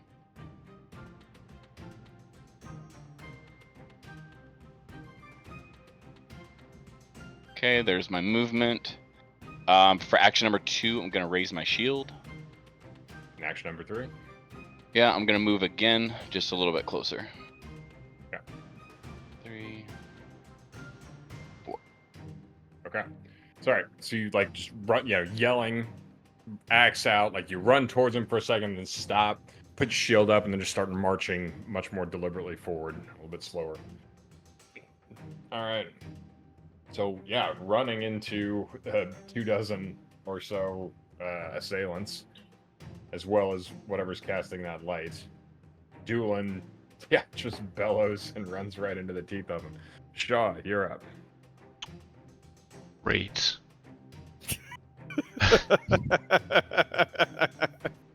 This is not good. Alright, my range increment with the crossbow is 120.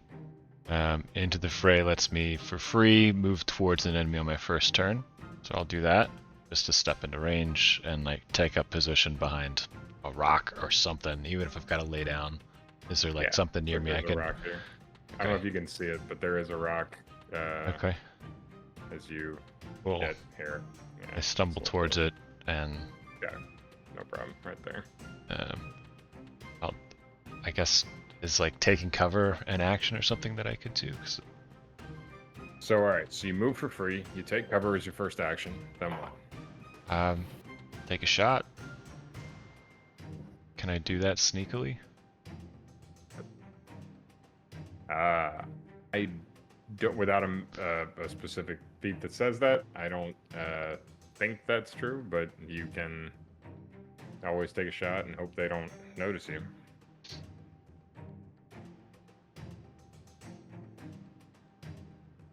Gonna shoot him. It's gonna happen. I'm just Okay. curious how my stealth check will play into this. All right. I believe you have to take a special action to hide. Hide is its own action. I think you need a traveler's cloak for that. Damn. We only got regular cloaks, so we're fucked.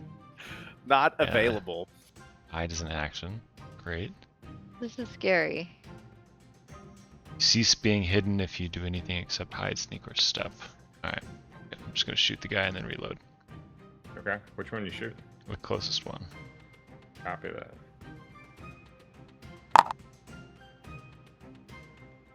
18. Yeah, 18 will do it. Get fucked. Get fucked. I hope they bleed. Did you say I hope they bleed? Oh. All right. So yeah, Shaw just hustles forward and steadies that crossbow on a boulder as he runs up, and there's just this big like as the crossbow releases, and the guy who's running forward gets hit somewhere in the torso and spins around with a cry of surprise and alarm. He staggers and blood starts running down what looks like, yeah, some thick carapace shell that these creatures seem to have grown. You got an action left, I believe, Shaw. Reloading is my third one. Gotcha. Cool. Having taken aim and really looked at the things, are these humans that I'm firing at, or what do we got here? So yeah, I suppose as you hit them, it looks like humanoid figures, of like within general tolerance, a normal human size like body mass and mass distribution. 2 arms, 2 legs, a head. They seem like they have some kind of strange, chitinous protrusions on their heads, and they're running with their arms out a little bit, but they seem to have pretty conventional weapons. Some of them have crossbows they're carrying just in 2 hands that look like pretty human hands or humanoid hands. But, they can't really fire them dead on the run like that, trying to sprint after dueling, or there would be no point to doing so. And many of them have what also look like pretty conventional weapons, some spiked clubs in there, a couple of swords, maces. Yeah, what's up, Ilya? Would this be an opportunity to use the lore wasteland skill? Maybe. What does it do? So there's a little bit of ambiguity about when to use lore based on what I've seen. It's something that doesn't necessarily fit. It's basically like a knowledge check. Sure. But it's more of, this is something you've encountered before. You have experience with this thing. So you have the lore of it. You have knowledge of whatever in any capacity. So could I use my lore skill to determine if I've ever heard of or seen anything like this before out here in the wasteland? Sure. Yeah. Okay. Doing that roll, 12 total. Yeah. All right. I mean, no, nothing stands out. Cool. All right. Nothing jogs your memory, murky as that is. That's info. So- Yeah. Okay. So this guy, you realize that there is another figure out kind of in the back of all these folks. He's not moving quite as quickly as the rest of them. They are all slowly outpacing him, but he is, as you guys get out there and get a chance to let your eyes adjust just past that first initial flare of bright light, You realize that it's coming from one guy who is holding a staff aloft. And he's wearing dark clothes with a hood up, so the fact that the light is right above him casts his face into complete black shadow. But as he is holding that aloft, one of his other hands comes out and makes a complex gesture, and you can see that there's some kind of dark glove, maybe even a gauntlet on that hand. But he gestures toward Doolin, and Doolin, you need to make a will save. Can I take a free? Can I take a free action at this point to speak? Sure. Did you see that one there? Yeah, so I'll get him. I have So, Doolin. cranking that crossbow back. Yeah. 20. All right. Doolin, you suddenly feel a charge of energy that goes through you, and it's a very bizarre sensation. You suddenly feel like your heart doubles in speed, all your muscles go tense for a second, and there's this sort of upwelling, almost somewhat similar to sudden bout of nausea, but it passes through you, and you can actually feel the energy come like through your forehead, pass through your body, and then as you manage to just sort of grit your teeth and bear it, it just grounds out through your feet. You feel like you've been electrocuted or just sort of stomped on by a giant phantom foot that didn't actually have any physical presence. It's a really bizarre sensation, but it doesn't seem to do any lasting harm. And this figure with the light continues to hustle forward, although he's just hustling and everybody else is very quickly outpacing him. And he carries the light with him as he gets a little bit closer, and he calls out in a voice that sort of belies the grandeur and power of his otherwise approach. Surrender! Surrender, all of you. Put your weapons down. You will be taken into custody and not harmed beyond appropriate punishment.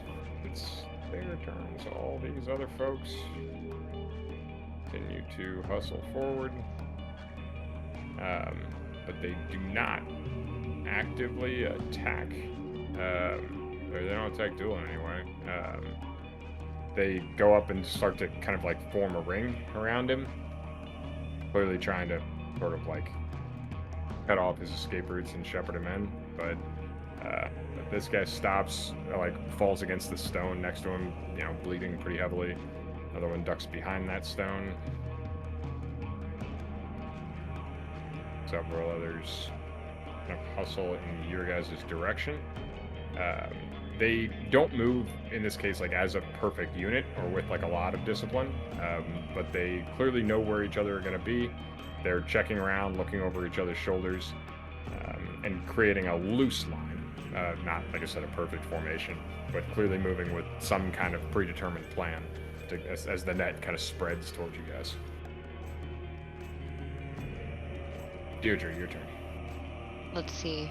I shoot. How do range increments work? You have a short bow? I have a longbow. Oh. Range, you take a -2 for every range increment past your base. Give me a sec. 100 feet. Okay. So you just take a -2. Okay. Is that just for the sake of learning here? Is that up to 10 range increments like it used to be? Or It does not specify. oh, maybe it's just as far as you want to try to shoot.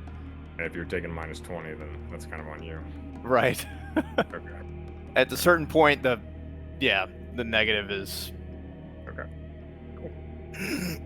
Noted. All right. So Deirdre, which one are you shooting at? All right, I'm shooting at this one. Okay. Copy that.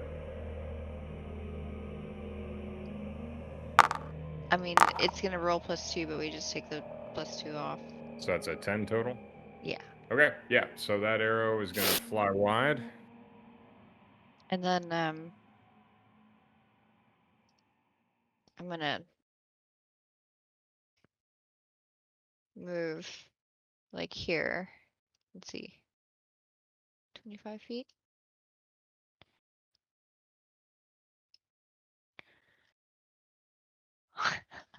I can't see.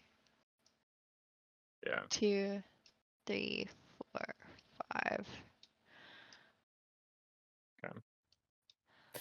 5. The final range increment is no further than 720 feet away. You cannot fire past that. The maximum penalty is -10. Okay, so it's 5 range increments. 5 right? range increments in second Gotcha. edition. Copy that. But you could go for a 720-foot shot Yeah. with a -10 penalty. Mm-hmm. And can dream. You got a short Yeah. bow. You're Fire talking. 200 yards. I would also like to take cover if I can, if there's anything close to me. I can't tell.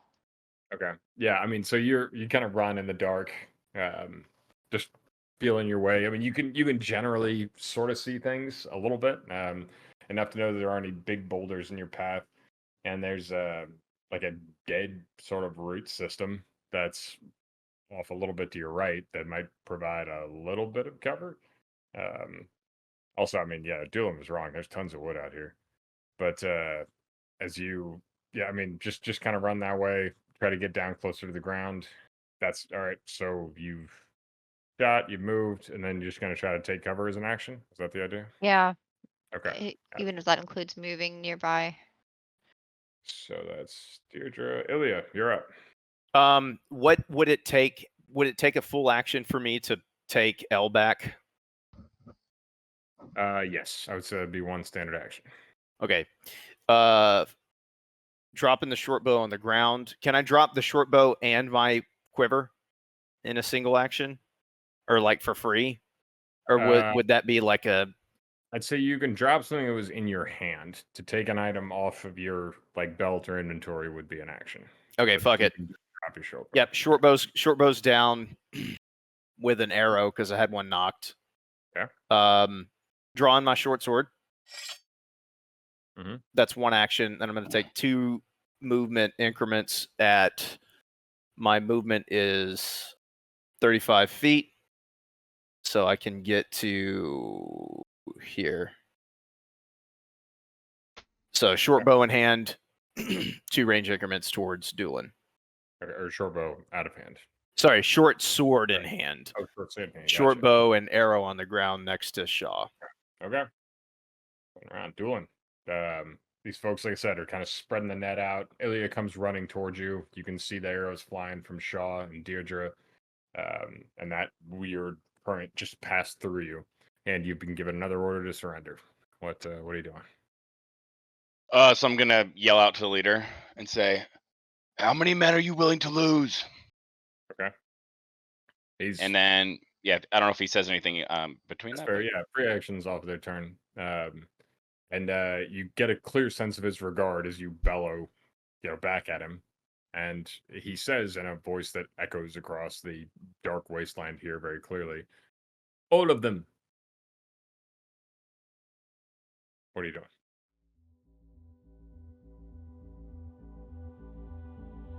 So be it. And I'm gonna move. Okay. Let me get my measurement. Let's see, 30 to this rock. Okay. Bless you, Kyle. Bless you again. Yeah, I want to go to this rock. That's gonna be 2 movements for me. Okay. And then I'll raise my shield. Gotcha. Sean. I shoot the guy that was speaking.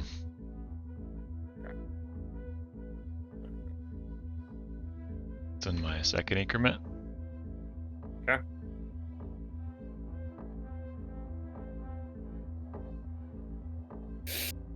Alright, crossbow. Rost. Let's do-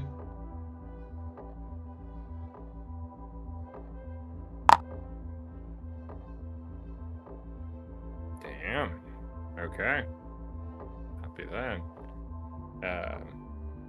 Yeah, that's 29. I'll do it. Go ahead and roll damage. Just regular damage? Oh, yes. That's not beating by more than 10. A 29 doesn't beat its AC more than 10. Correct. All right. So, yeah. I mean, he's as he says that, all of them, that like Shaw, you had just gotten finished as Ilya was like jogging past you. Do you see that one? Yeah. And so you crank that crossbow back, put it back up on the rock, and you can see Doolin shout at this guy, and then when he responds, it just makes it clearer which one's which.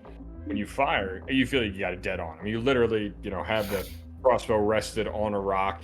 You have a second to inhale, find it, exhale, and squeeze, and the bolt just arcs out exactly as you saw it happening. And for a moment, it's distorted, as if there's something right around this guy that causes the arrow to just swerve off and take a different path. But whether it's the inertia of the arrow or the just force pushed in by the crossbow, or whether it's some enchantment that just wasn't quite strong enough in that moment, it still hits the guy and he staggers backwards. It's as he moves and the light kind of waves around him, you realize that he's either incredibly muscular or he's wearing some kind of armor underneath that robe. And but it still staggers him, and there's a grunt audible even from across this field here of pain and surprise as you pierce whatever protections he has around him. That's one action. Cool. I'm gonna type the rest of my turn to you. Oh, did you? Sorry. Typing it right now. Oh, Ooh, typing the rest of his turn. That's sexy. That's it's mysterious. I'm not gonna lie, everybody. I'm a little nervous. It's a lot of people. It's a lot of. This is a very tough position. I blame Doolin completely. Oh, Hey. We in a tight spot. Yeah, damn, boys. Hold on, let me get Dapper Right. Dan out. The fate of the world rests on our shoulders. Literally on Shaw's right now, apparently. Look, I did my job. I shot the guy. No, I mean L is literally on your shoulder right now. Oh shit! I thought you had L. Is that one action which you just told me? That's Or it. is That's my turn. Yeah. All right. Gotcha. I mean, I'm sure you put it away. All right, as the guy, staggers a little bit, he pauses, righting himself. He looks down at the crossbow bolt that's sticking out of his torso, just a little bit above hip level, and with a grunt, he just pulls it right back out, and he raises it up. It's a stark red. Just the crimson standing out from the otherwise colorless landscape and this bright gray-white light. And then from near Shaw, there's the sound of dogs barking, growling, and as if there was a pack of them restrained behind that boulder that he's resting the crossbow on. They just start barking and growling and yelping. And the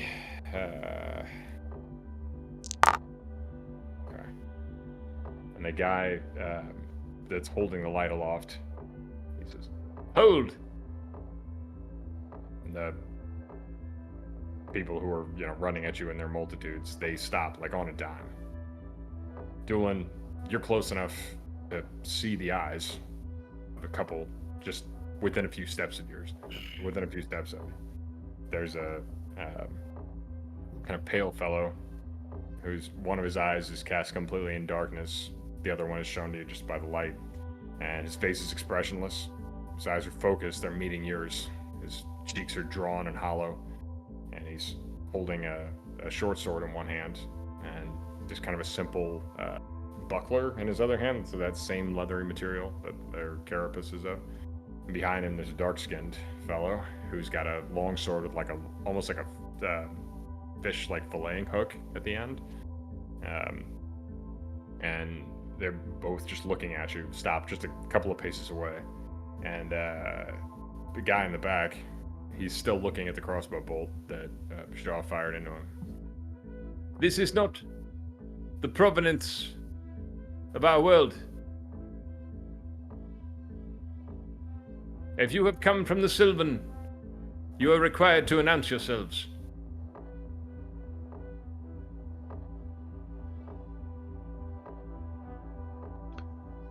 We ain't required to do shit.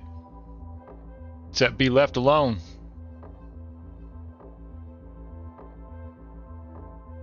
That choice has not been afforded to you.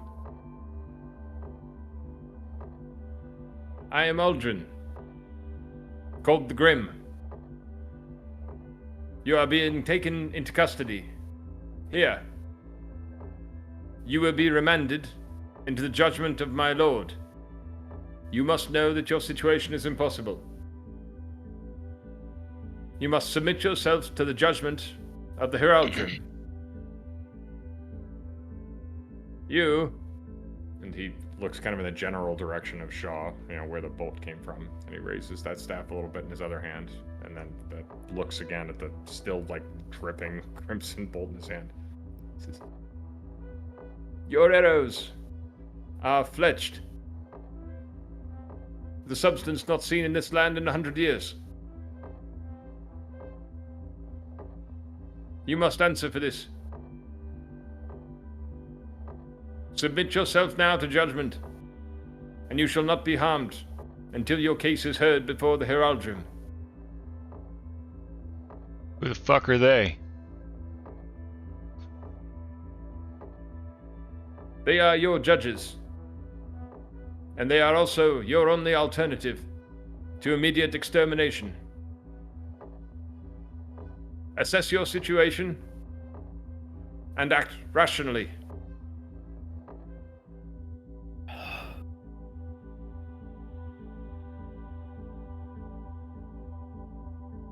I'll ask this of the Heraldrum.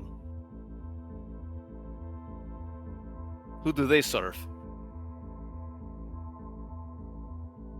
They serve the cause of man.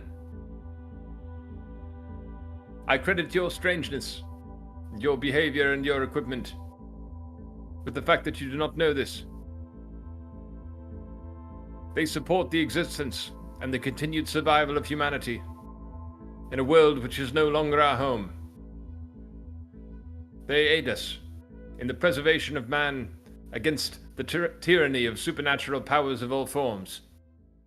Also, for everybody that's not dueling, now that there's a second, people aren't moving, you realize that all the folks out here, all these soldiers, they're all humans or close cousins.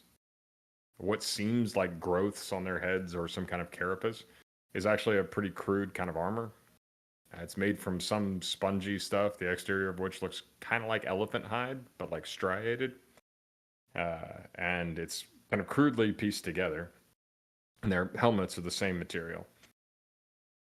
They seem steady. They don't seem, terrified or panicky or anything like this. They have a faint air of professionalism, despite their otherwise pretty mismatched equipment. They're staring steadily at you guys, unabashed, but they are, like I said, similarly armored, and not monsters in any way, just people in odd garb and wearing substances that you've not seen before. Ilya looks at Shaw and kind of does, this gesture to him. Yeah. And will start walking over to the guy that's doing the talking. I don't know what is going to transpire in that time, but Ilya starts walking directly towards him. Is Yep. it still raining? No. Sorry, I should have said that. Yeah, Doolin and I talked about that. My bad. That's okay. Yeah, it smells very damp out here, and there is a kind of a post-rain thing, but it's not the smell of fertile earth after a rain. It's a strange there's standing water in a basement. Just sort of dank, wet smell. But the wind is still very cold, and the ground is pretty solidly mud where it's not hard rock. And but yeah, there's no more rain coming down. I'll just hold my ground where I'm at. Okay. And give him the stink eye. Okay. Doolin, what are you doing as Ilya walks past you slowly? As he's going, Ilya, if they take us, there's no telling we come back.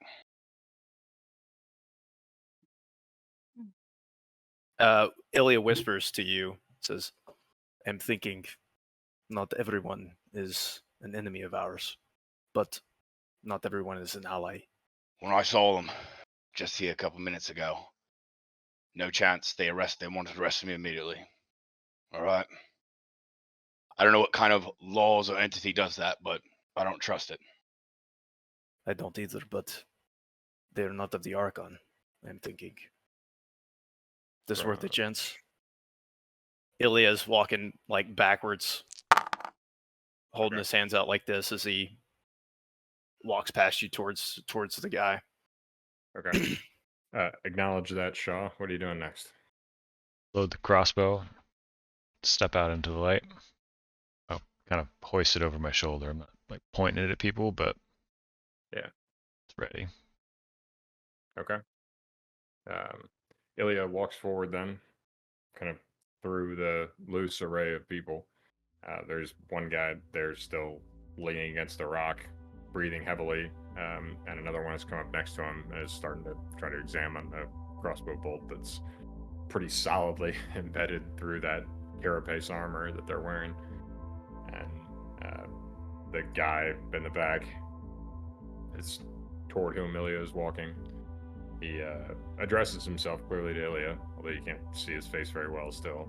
And he says, "Approach and lay down your weapons." I'll keep them if you don't mind.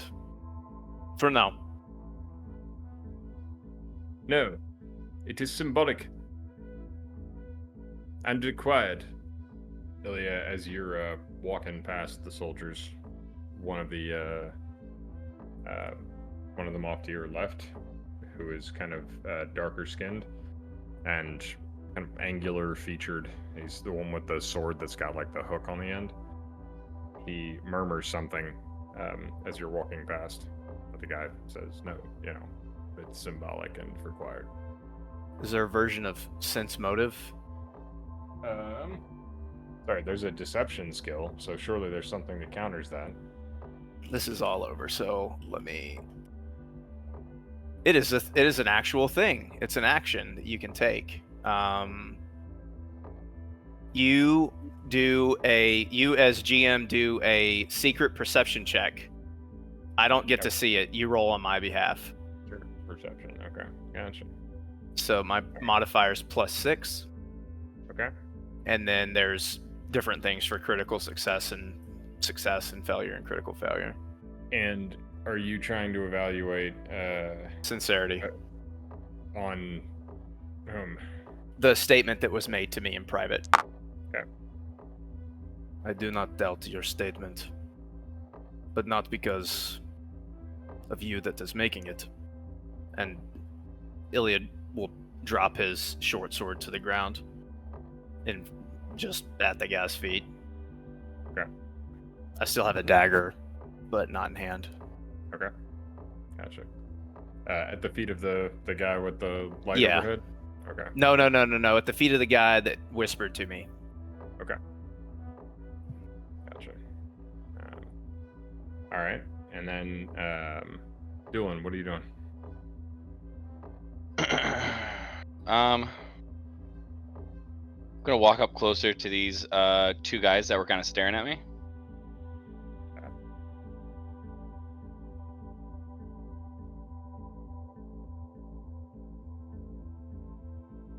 No, I'm gonna walk towards Ilya a little bit. Make one move. Okay. 1, 2, 1, 2, 3. You might already know this, man, but pro tip, if you're measuring in Foundry, you can just hold the measurement and then press spacebar, and you'll move to wherever you're measuring to. Perfect. There you go. Okay. Ray shield. Yeah. I get one more action. I'm gonna move just a little bit closer. Yeah.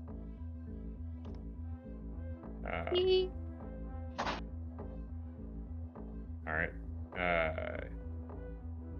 Shaw, what are you doing? Or you said you were just kind of standing out there with the thing on your shoulders, though? Yeah, I was just kind of waiting. Okay. Deirdre? No, he put it away. He said that he put it away, I think. So the crossbow, it was up on his shoulder. Oh. Yeah. So, what are you doing, Deirdre? Where is Shaw? Oh, he's in the light already. Great. Shaw, put that thing away. Don't answer. What are you doing? What'd you do? Put your weapons down? Nope, he's just No. standing there with the crossbow on his shoulder. Okay. I mean, I'll put my bow on my shoulder. Yeah. You gonna stay where you are, though? Yeah. Ilya, the guy that you're walking toward, he, yeah, as you, like, lay the short sword down, like, he nods, and then, with just kind of a gesture, it comes up off the ground towards him, and then it just sort of floats behind him. He takes a couple of, like, unhurried steps forward, and, moves past you. I'm moving to. Oh, I guess it's not my turn, so never mind. I mean, you can. We're not doing a strict combat thing. I'm moving so- to meet him, so Okay. I'm coming towards him. Okay. But if he moves past me, that's. My Alright. intentions are clear that I'm moving towards him. I just want to. Yeah, I got you. So you can kind of intercept him as he's going that way, and he stops. And you get close. You get a better look at him, even with the deep shadow from the light above him. He's a middle-aged man. He's kind of a long hook nose, stringy blonde hair that falls down long on both sides of his head. His face is set in what looks like a pretty permanent kind of grimace / sneer. And he has faintly angled eyes, than the high cheekbones that you would associate with some elven ancestry. Some elven ancestry. My goal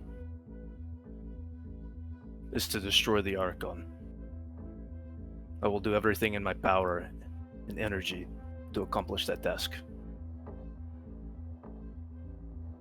And I don't know if I need to do an action for this, but like I'm trying to actively hide the fact that I have a dagger still. Okay. Fair enough. Make a little. I don't think you need to make an action for that, but yeah, you can just kind of like be deliberate about the way your arms fall to cover that up.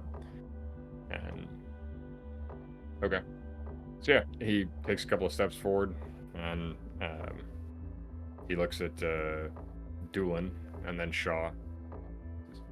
You have been directed by a clear emissary of the Heraldrim, to lay down your weapons and surrender.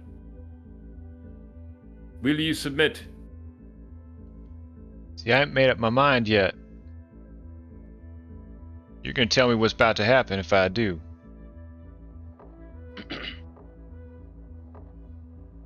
Regardless of your choice, you will be taken into custody and submitted to the judgment of the Heraldrim.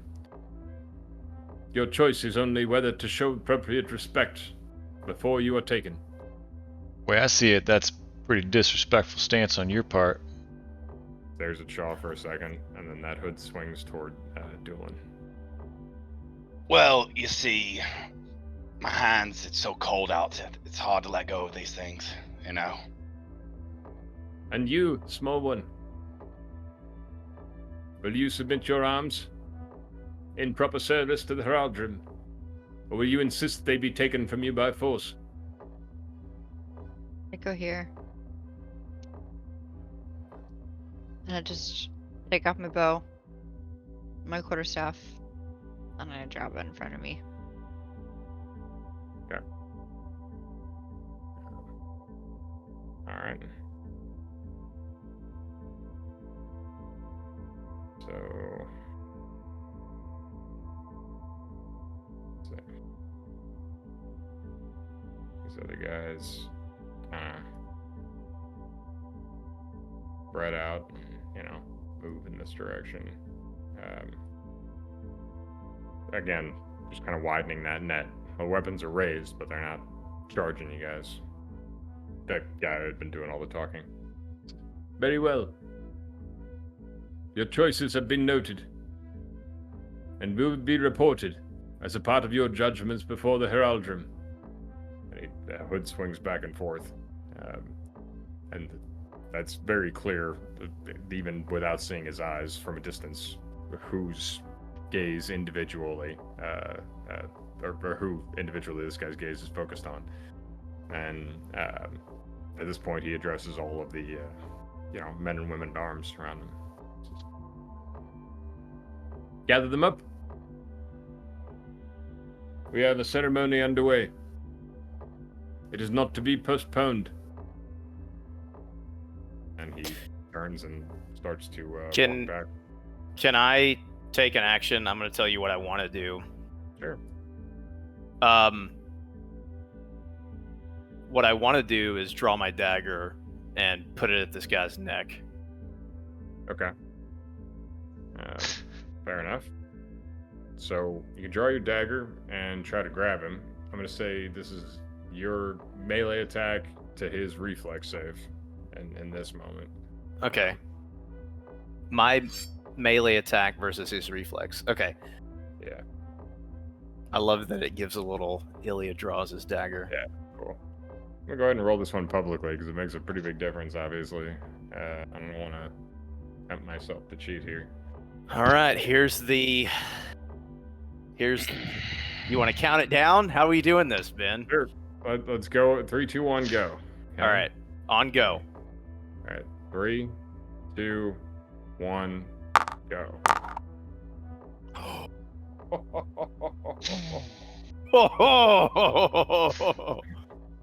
Oh my. Okay. Unexpected. Damn. All right. So he turns his back on Ilya for a moment, and and Ilya just jumps forward, grabbing, whipping his dagger out and putting it at this guy's throat. Before anybody can do anything. Okay, so yeah, once the dagger's at his throat, Ilya whispers to him, "You'll explain yourself to me now, or I will slit you open." I feel like I should roll for this. I would like to ready an action to shoot any of the soldiers that try to interfere with Ilya. Yeah. Okay. I'm sorry, Ben. No, you're good. I mean, that's like being thrown off script is part of the fun, right? I don't want to just march forward. Okay, listen, in fairness, since we've gotten kind of off of the combat round a little bit, I think that let me scrap all this. I think we should re-roll initiative here, since there's a tense moment and then it's about to restart. Let's also take 5 minutes because it's getting late here real quick. Do a break for a moment, and then we will start a new combat round here and play that out, even if it's brief but just for the sake of clarity, we'll do it that way.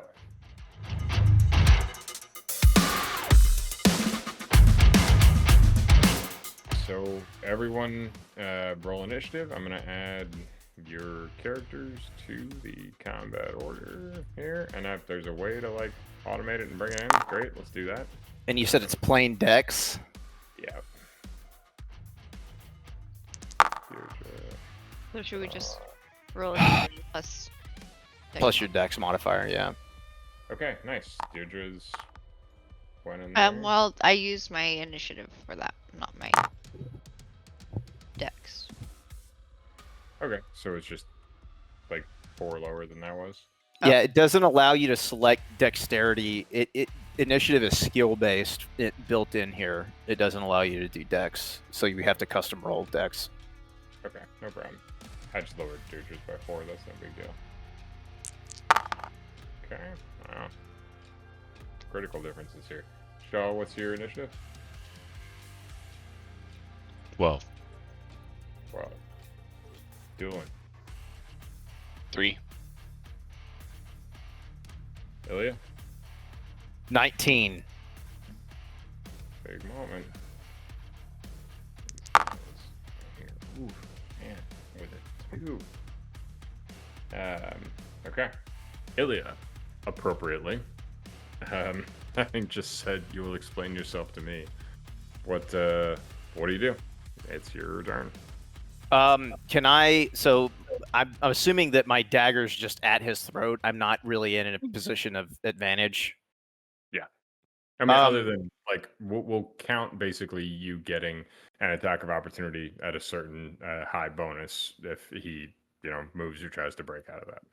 Okay, so I'm not gonna take it. I just want to turn. I'm not gonna try to grapple him or anything. I just want to keep the dagger at his throat, and I want to turn around behind him. So I guess take a movement action so that I'm around behind him, or like away from everyone else, if that makes sense. Yeah, I mean, If I can't do that, that's fine. But that's you can. I mean, certainly you can try to do that. Let's look here real quick. I don't want to risk losing my position where my dagger's at his throat. Sure. You know what I mean? Because what I have to say is more important than my actions at this point. Sure. Unless Freehand. what he has to say. Unless. So I would say make an athletics check. Athletics? Yeah. So he's not gonna like move with you, and you don't have to completely physically overpower him, but you need to just kind of body him, right? Like, and just kind of like sort of jostle him, keep your strength in the right direction as you move around behind him. Okay. Boy, coming through. Okay, so yeah, you just work your way like behind him. That's Okay. one action. Say now that you are an enemy of the Archon, and we will throw down our arms. Say otherwise, and I will slit your throat. We are enemies of all the supernatural. But this insult shall not be borne. I believe you have one action left. I won't take it. I'll hold my action for any hostility against my friends. Can I do that? Sure. For an attack? And then can I take a... Yeah, you just need to specify what the action is, but yes. Okay, I will slit this guy's throat if they do any sort of violent hostility against my friends, and I will say in response, then let it be judged. Okay. Draw, your turn. Just level my crossbow, pointed straight at the tussle there. I'd like to ready an action to shoot any soldier that interferes with Ilya. All right. And ready action there. Deirdre, your turn. You had dropped your weapons, but they're right in front of you. So. Okay, well, I pick him up. One action. I'm sorry. All ready to shoot.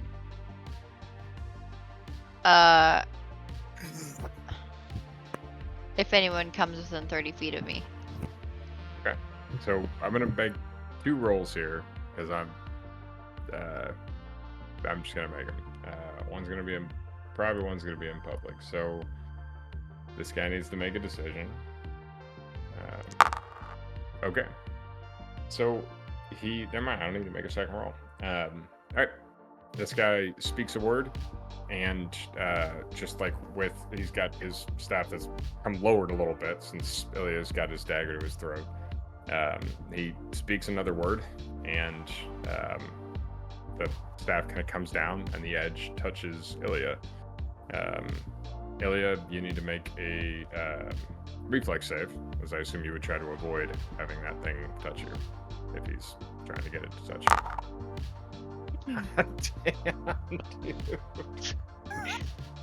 dude. Succeeds in everything. You know how this works, Ben. Why bother with the roll? Ilya. All right. And let's see. So let's see. You take half damage here. It's so there's just this like discharge of energy that it feels the same way, sort of like tough and seizing and just like invisible, but rocketing through your muscles and causing you to clench them all up and almost to fall apart. You feel like you're gonna barf and shit yourself at the same time. God damn it. You take 8 damage as you manage to avoid the worst of it, and your legs suddenly like spasm and kind of cramp up. I would say at this point, you need to choose whether or not to take that action. 3 seconds. Are you gonna try to slit his throat? Yep. 3, 2, go for it. Make your melee attack. Oh my god. Now he rolls.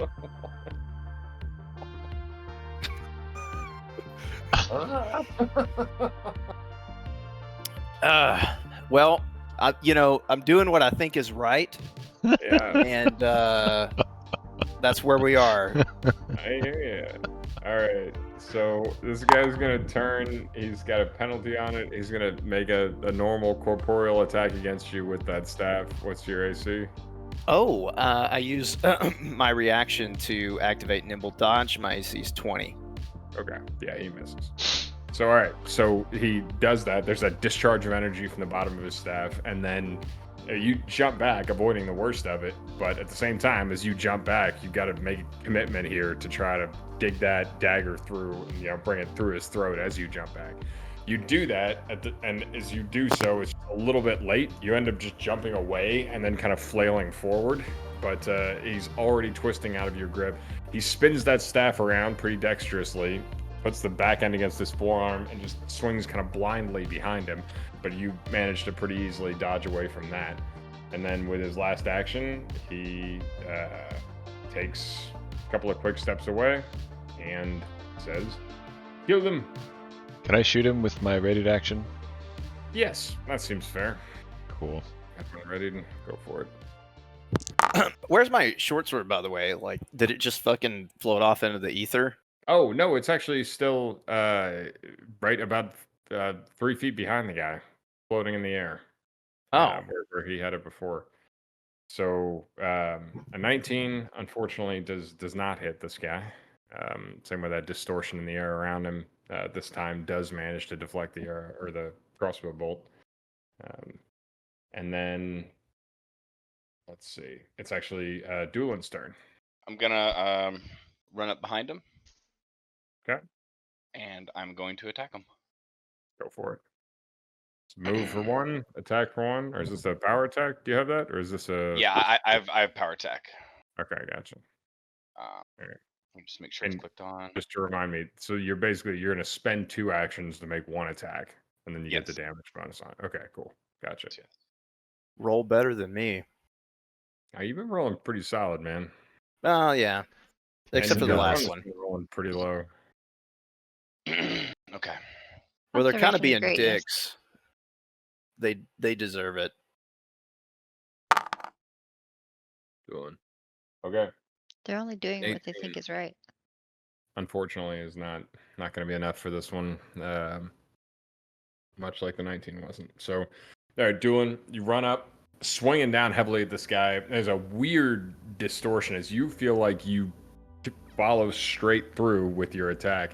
You don't feel any deflection. You don't change your path. Nothing knocks it out of the way. And yet, you moving in a straight line somehow bends space around this guy, and your weapon collides down into the dirt and the rocks underneath. So, okay, I think that's 3 actions. And then, yeah, okay, the soldiers descend on you. This one up there is going to fire at Deirdre. Got a crossbow. Deirdre, what's your AC? Ooh, he's got a crossbow? Yeah, several of them do. My AC is 16. Okay. Oh, wow, and they miss very narrowly. Yeah. They're going to reload and fire again with a penalty, and they miss even wider that time. Okay. Then you're going to take 2 actions to get to you. 1 more I'm to gonna attack. shoot him when he starts coming closer to me, right? Oh. What's that, Oh, ready to that's action? true. Yes, yeah, that's true. Yeah, that one ready. Go for it. Okay. 16. Yeah, 16 will hit. 4 damage. All right. So yeah, you shoot this guy as he's running forward, and he has just a big, heavy, spiked club that he's gonna swing at you. Just 2 moves to get there. Nope, and that's, you said 16 AC? Okay, yeah, now that one misses too. So you fire, as this guy's coming in, the arrow sticks somewhere high in his chest, but gritting his teeth and just with a grunt of pain and fury, he swings that big spiked club over your head, and you duck under it pretty nimbly. And then there are, of course, more. So this guy also takes 2 moves to get to you. Same way. Gonna swing. That's gonna hit with a natural 17. And he takes 6 damage from a hand axe. Gonna come in as well. 2 moves. When I to get healed you there. to top you off, I was hoping for like a nap after that, my bro. Yeah. This last guy hits you as well, unfortunately, but only does 3 damage. Okay. 3 He's still damage? fighting. Okay. 3 damage. Yeah. Okay, so it was the first one was Yeah. The first one was 6 damage, the second one was 3 damage. So one soldier was kind of tending to the other one, but he's gonna come at you, Ilya. That's 1 move to get there. What's your AC? 19. 19. Oof, natural 20. But I think that's, yeah, that's just a normal hit, just a guaranteed hit. Okay, you take 6 damage. That guy who just comes in, swinging a sword overhand at you. And then next one comes in, takes him 2 moves to get there. He's only got, or oh wait, I'm sorry. The other guy had another attack first. At a -5, which doesn't come near you. Okay, he's flailing with the second one. Next guy comes in, 2 moves to get there, and then also swings wide. So you take a shot from the sword coming in. It tries to just impale you, but you manage to twist out of the way and just take a gash down your side and up your ribs. You easily duck the second one, kind of pushing him away from you, creating some space. At the same time, a guy's coming in, running up to your right. He swings overhand with just this huge maul, and he wildly undershoots it. He swings where you were a second ago. He hits the dirt right in front of your feet. There are more coming. This guy goes for dueling. Dueling, you're going to be flanked, even though that is technically 2 moves for him to get there. He rolled a 1, so that doesn't matter. Next guy comes in, 2 moves to get there also. Dueling, what's your AC? 18. 18. Okay, and he rolled it. I've not rolled above a 10 and so many rolls. That's not true. I rolled that nat 20. 1, 2, 3, 4, 5, 6. Last 6 rolls have been under 6. Yes, doing great. All right, dueling. They just start to swarm you, rushing around. The guy who is right in front of you, not the one with the staff, but the other soldier, he just tries to lay into you. He attacks you once to no avail. You bat it out of the way. The second time slams into your shield. The third time he's swinging pretty wildly. You almost knock the weapon out of his hand as it bounces off the rim of your shield. There are blows raining down on you from all sides. Kyle, the guy who had murmured to you before, he approaches you grimly, but steadily. This one goes a little bit this way. Fires a crossbow at Deirdre with a 16 AC. That's what we said? Yep. Okay, that one hits, unfortunately, but you only take 2 damage. Yeah. And then last few here. Okay, Shaw. Somebody fires a crossbow back at you. With Catch a it. Natural 20. What's your AC? Just for the future. 18. 18. Okay, you take 6 damage from that shot. He reloads. And then moves a little bit laterally.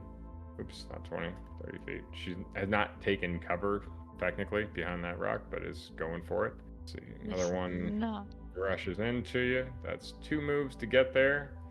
Raises that mace over his head. 18, you said, for the AC? Okay. Misses pretty wildly. And then next one, he's going to come up there, take another crossbow shot at you. What about Yes. that big tree? Isn't that obscuring his line of sight there? He's using it for cover, but he only does 1 damage to Shaw with that. And then, yes, this next one does move straight in. That's 2 moves to get there. And 18 AC doesn't make it. Okay. Swings overhand pretty wildly with his axe and misses. The last one comes back here, fires the crossbow at Shaw, and wow, misses and reloads. Ilya, you're up. Ilya looks regretful as he strikes out at the people that are attacking him. This one right here was the wounded one, correct? Both of the ones that are next to me are full health. That's correct. All right. Well, I mean, I'll take no. I mean, fuck it. I'm just gonna attack. So I have a dagger in my hand. I'll attack the one on my left. So this guy right here. Yep. So first strike. Yeah. It's a 19. Yep. Okay, I'm gonna take a step, a 5-foot step, which does not provoke attacks of opportunity. Okay. Yeah, and then I'm going to. Oh, sorry. Let me roll damage real quick for that. Sure. 3 damage. Okay. And then I'm going to attack that. I'm gonna attack that guy again. Okay. 17. Yeah. Or that's with your -5 built in. Well, it's a finesse weapon, but Yep. yeah. So it's a -4 for. Oh, -4. Okay, cool. Yeah. So, but all right, but that's the 17 is your correct total. Or agile. I'm sorry. Is the 17 is the correct total? Yes. Cool. Yeah, 17 will hit. Again, -2. All right. Gotcha. All right. So That's yeah, me. I mean, yeah, looking regretful. Ellie, you whip that dagger out and you start drawing blood with it. One quick slash across the chest, going for the throat. The guy manages to kind of stumble back from that, and you stab him in the back of the legs. You pivot around the side of him. You don't get all the way through the thigh like you might have intended, but it's still drawing blood. Jaw, they're swarming you. Arrows flying in from all sides. Mace and axe coming down on you, and you're doing your best just to backpedal and defend yourself. Yep, I'm gonna back away from these guys. Okay. And I'll pull L out of my pouch and hold it up in the air and yell, "You're gonna want to see this. It's an artifact of great knowledge, and I'll break it if you kill my friends." Yeah, I'm his friend. Make a diplomacy check, and take a +6 circumstance bonus on this. Mud on my cuts. I ain't doing so good. Owie. They hit hard. Needs another 6 on top of it. Okay. 13. So 13. All right. You're just trying to beat this. Which... Damn. Just trying to Okay. beat that. I'm gonna treat a 13 versus a 14 as a partial success. But it's not going to affect the guys that are right in front of you. They still have their orders. And okay, so the guy with the Aldrin, I mean, he identified himself. He kind of whips his head around that direction and stares pointedly at the thing that Shaw is holding up. But he hesitates for a moment and does not immediately call his men off. You have his attention, but it's also just been we'll call that a free action to grab L, but the move was one action. So what are you doing next? Just hold it up. L, do the thing with the legs. So there's a pulse. L doesn't do the thing with the legs, but there's a just kind of like a ripple that goes out. It hits everybody. And then suddenly over the course of about 2 heartbeats, as it moves across that staff that Aldrin is holding, the light subtly changes color. And Aldrin drops his staff and he says, "Stop!" And again, his voice echoes out, disproportionate to the actual volume that he's putting out there. And the men stop. Shaw, still your turn. You can take us to your judges. We will deem if they're worthy to receive this artifact or not. We will keep our weapons, and there will be no more fighting. Come with you willingly, and we will be treated as guests, not prisoners. I will destroy this personally. Aldrin stares at you for a couple of long moments. He says, You will be escorted. You will be allowed to carry this until it can be examined by those proper authorities. She, and he raises a hand, but kind of the offhand with his staff in the other one, and he points at Deirdre. may recover her armaments, which were properly shed when so decreed, as may you all. And then he gestures over his shoulder at Ilya, and then like looks for a moment after gesturing. He like pauses and looks back, still holding that light high. It's now a slightly different color. And he looks to the men near Ilya, and he says, But he has made an attempt on the life of Aldrin the Grim. Break his arms. I'm going to pull my gun out and cock it loudly. Hold it at L. The men near Ilya, weapons still out, like that. Ilya's still got a dagger in hand. They're not, taking anything for granted. They move in closer to, sorry, the light's over here. To Ilya, clearly, intending to try to carry out the order they've been given, but not taking anything for granted. They just kind of shuffle forward. Deirdre, it is technically your turn. Take a 5-foot step back away from those guys. Okay. Oh god, Shaw, what do we do? Roll the dice, little one, and see what happens. Deirdre, what are you doing? 3 seconds. Um, Copy that. 3, 2, 1. nothing. Okay, waiting. Aldrin takes a step back and makes another sign. Touches his own chest.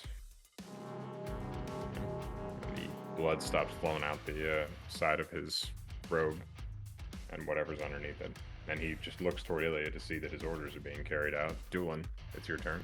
I'm gonna make my way to Ilya, and basically what I want to try and do is put myself in between. So let's take one movement. Okay. And then can I like switch places with Ilya or push him back 5 so that I am in between those two guys? You can push him. Ilya, are you gonna resist? I'll let myself be pushed by Doolin. Sure, yeah. Alright, I'd say you can scoot him to the side. Yeah, sure. And then Call but that another action, huh? Yeah. Okay. And then from here I'm gonna raise my shield. So Okay. Alright. or actually instead of doing that, what I'm gonna do is I'll hold on to an action, and if they put their hands on Ilya, 3 seconds. yeah, but so is there a way, like, would they just go around me, or am I enough presence there where like they wouldn't be able to touch him without? They can both make contact with him right now. You were also there in the mix, but I mean, he's still within reach. He's adjacent to both of them. Okay, if they try and break his arms, I'm gonna swing at whoever's first. Okay. But that's All right. holding on. Yeah. All right. So, yeah. Okay. Well, they're all acting simultaneously here, but of course there are 3 actually who are right there. One's wounded though, and then the other one is not.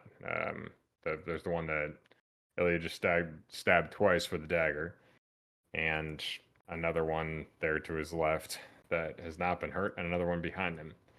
They have their orders, and so they do start to move in. Yes, the 2 on either side go to grab Ilya to try to like pin his arms down. Ilya, are you resisting? Or are you trying to, fight and just keep your guard up and defend yourself best you can? Or Yeah, fuck yeah, I'm resisting. okay, Yeah, fuck these people. okay. I don't know what I Alright. can do from a rule standpoint, but yeah, if I can, whatever. It's really, but really basically just like submit or not submit is kind of the only Definitely not submitting. No. option. Yeah. All right. So yes, they're gonna go for it.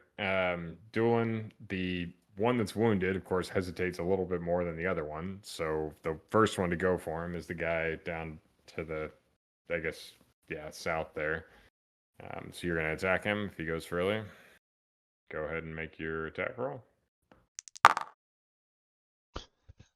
Damn, son. All right, 29. 29 will hit. Is it more than just a normal hit?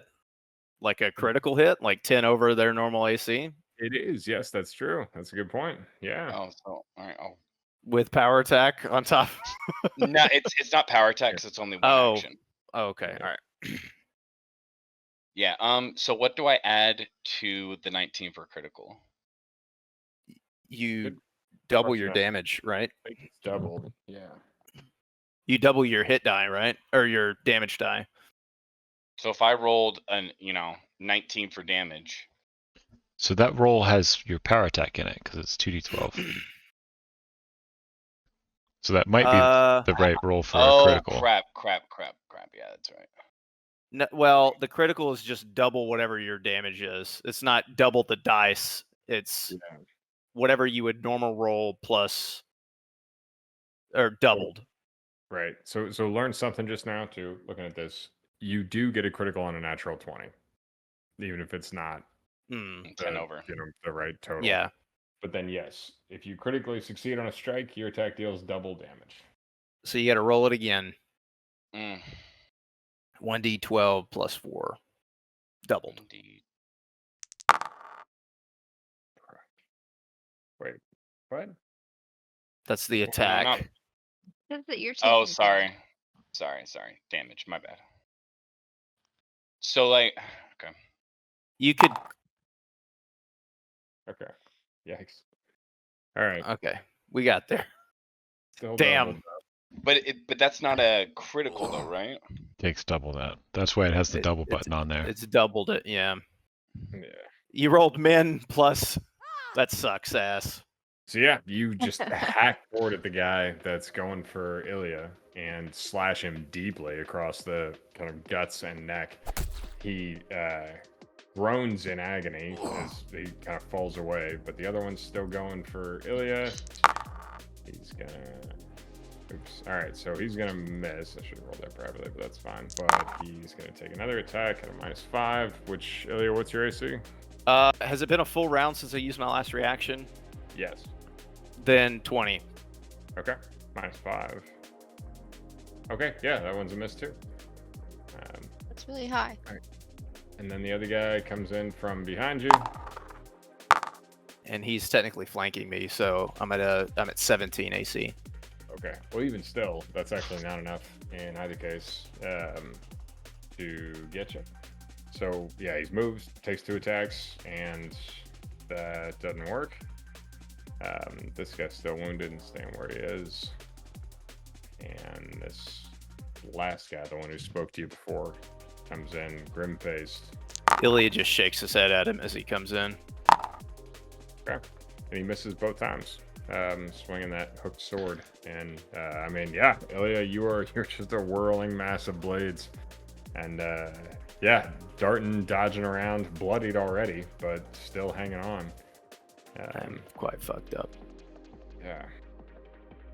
Yeah, Okay. yeah. So, yeah. Well, shit. All right. I guess the other soldiers are gonna go after Doolin. Doolin, what's your AC? It's actually it's 18. Yeah. Yeah. Okay. Missed and missed badly. Next one move. Missed and with a -5 missed. Okay. Good lord. And the last guy. Okay. His first attack. Yeah, that's gonna hit. He takes 7 damage there, Doolin. They are swarming you.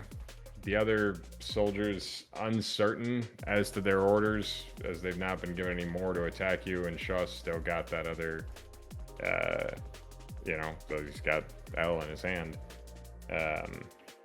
They hesitate, unsure about whether to dive in after Deirdre and Shaw. Ilya, it's your turn. Ilya will just say, well, he hasn't announced his name, so I don't know his name, right? Or has he? Yeah, he So, did. Yeah, You did. Aldrin? Yeah, he did. Okay. Ilya will just say, Aldrin the Foolish, as he takes a. I'll take a step. Hold on. Which one was the guy that Doolin hit? It was the one below me. Yeah, right below you. Badly hurt. All right. I'll take a 5-foot step this way, and I'll attack him with my dagger. It's technically flanked. Yep. So this is going to be. Yeah. And I have sneak attack because he's flanked. There you go. Yeah. And that's gotcha. He is out. All right. Yeah. So you just step forward, and the first actual kill of the whole fight, as Ilya just takes a step back, and dividing that guy's attention between him and Doolin, as he's already wounded, Ilya manages to get that dagger into his neck and pull it right back out. So it's a move and attack. You got one more. Yep. And calmly, Ilya says, "You asked for this," and then we'll attack the one that's next to him up here. Okay. So -4. So 14 total, is that right? Or is the 18 total. That's 18, my yeah. that's my actual total. Yeah, sure. 18 will hit. Here's the damage. All right. Shaw. I shoot my pistol into the air Okay. just to make a loud noise, Sure. and then quickly reload it as I talk. First saying, "Al, I could use some help with you looking impressive, all right?" And then I'm kind of reloading my gun. "You know we are strangers in this land by the gear that we bring. We are emissaries looking for someone worthy of this knowledge. Cease this violence, and we will stop defending ourselves." I'd make a diplomacy check. Just terrible rolls across the board. All right. Aldrin, slowly walks towards you, bringing the light with him, and show me what you bear, that it may further enlighten the waste. He seems to have dismissed what's going on around him, true to his earlier comment about being willing to lose all of his men. Last chance, Hell. Do something now. I gotta shoot you. Just hold her up. Her modifiers, it's any roll above a 7. God damn it. I roll in public. Oh boy. Yeah. Okay. Shaw, your turn. Hold my action, and if they keep fighting, I'll shoot L. If Aldrin's not gonna relinquish it, we'll give him one more round. Deirdre, your turn. Oh wait, I'll have a ready action to. I don't go there. Oh my god. Okay. No problem. Darts forward, You darts move up back. there. Waiting for right now. Okay. I just Understood. I'll have a ready action to shoot this person. Okay. And Aldrin is going to he's still kind of staring at Shaw inquisitively. He doesn't take any steps closer, but he will reach out and try to attack Shaw. He's casting a spell. Shaw, give you a reflex save here. He's not the fight hasn't really continued yet. This is sort of happening basically at the same time that you're looking over there to see if they're going to stop trying to break Ilya's arms. And it's going on right at the same point. So I'm going to say if you want to try to go ahead and shoot L and just end it, then it's a reflex save, DC 16. to just do it, even though like you haven't had a chance to kind of evaluate the criterion you set.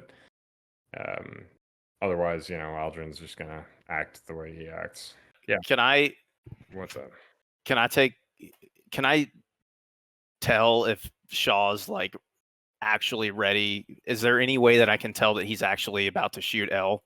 Well, you saw him like hold the gun up and then fire up in the air and then reload, and clearly is like working up his nerve. That's anybody's guess if he's really going to do it, but I feel like you have as much evidence as anyone else has. Can I take a free action? Sure. Can I drop my dagger on the ground and say, break them? Break them. Okay. Ilya does that, and Aldrin was like readying his staff, and then the guys grab you, and there's Ilya, make 2 fortitude saves. This is how strong my bones are? Take the pain. Okay, you drop the dagger, hold your arms out, and these guys, you just killed one of them, so their comrades are actually more than willing to jump forward.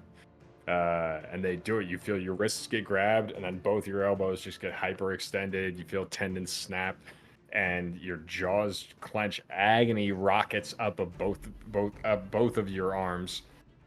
You lose all feeling in your hands for a moment. The world just swims, and you don't scream. You just lock your jaw tight, and you're not really even conscious at a certain point of not screaming.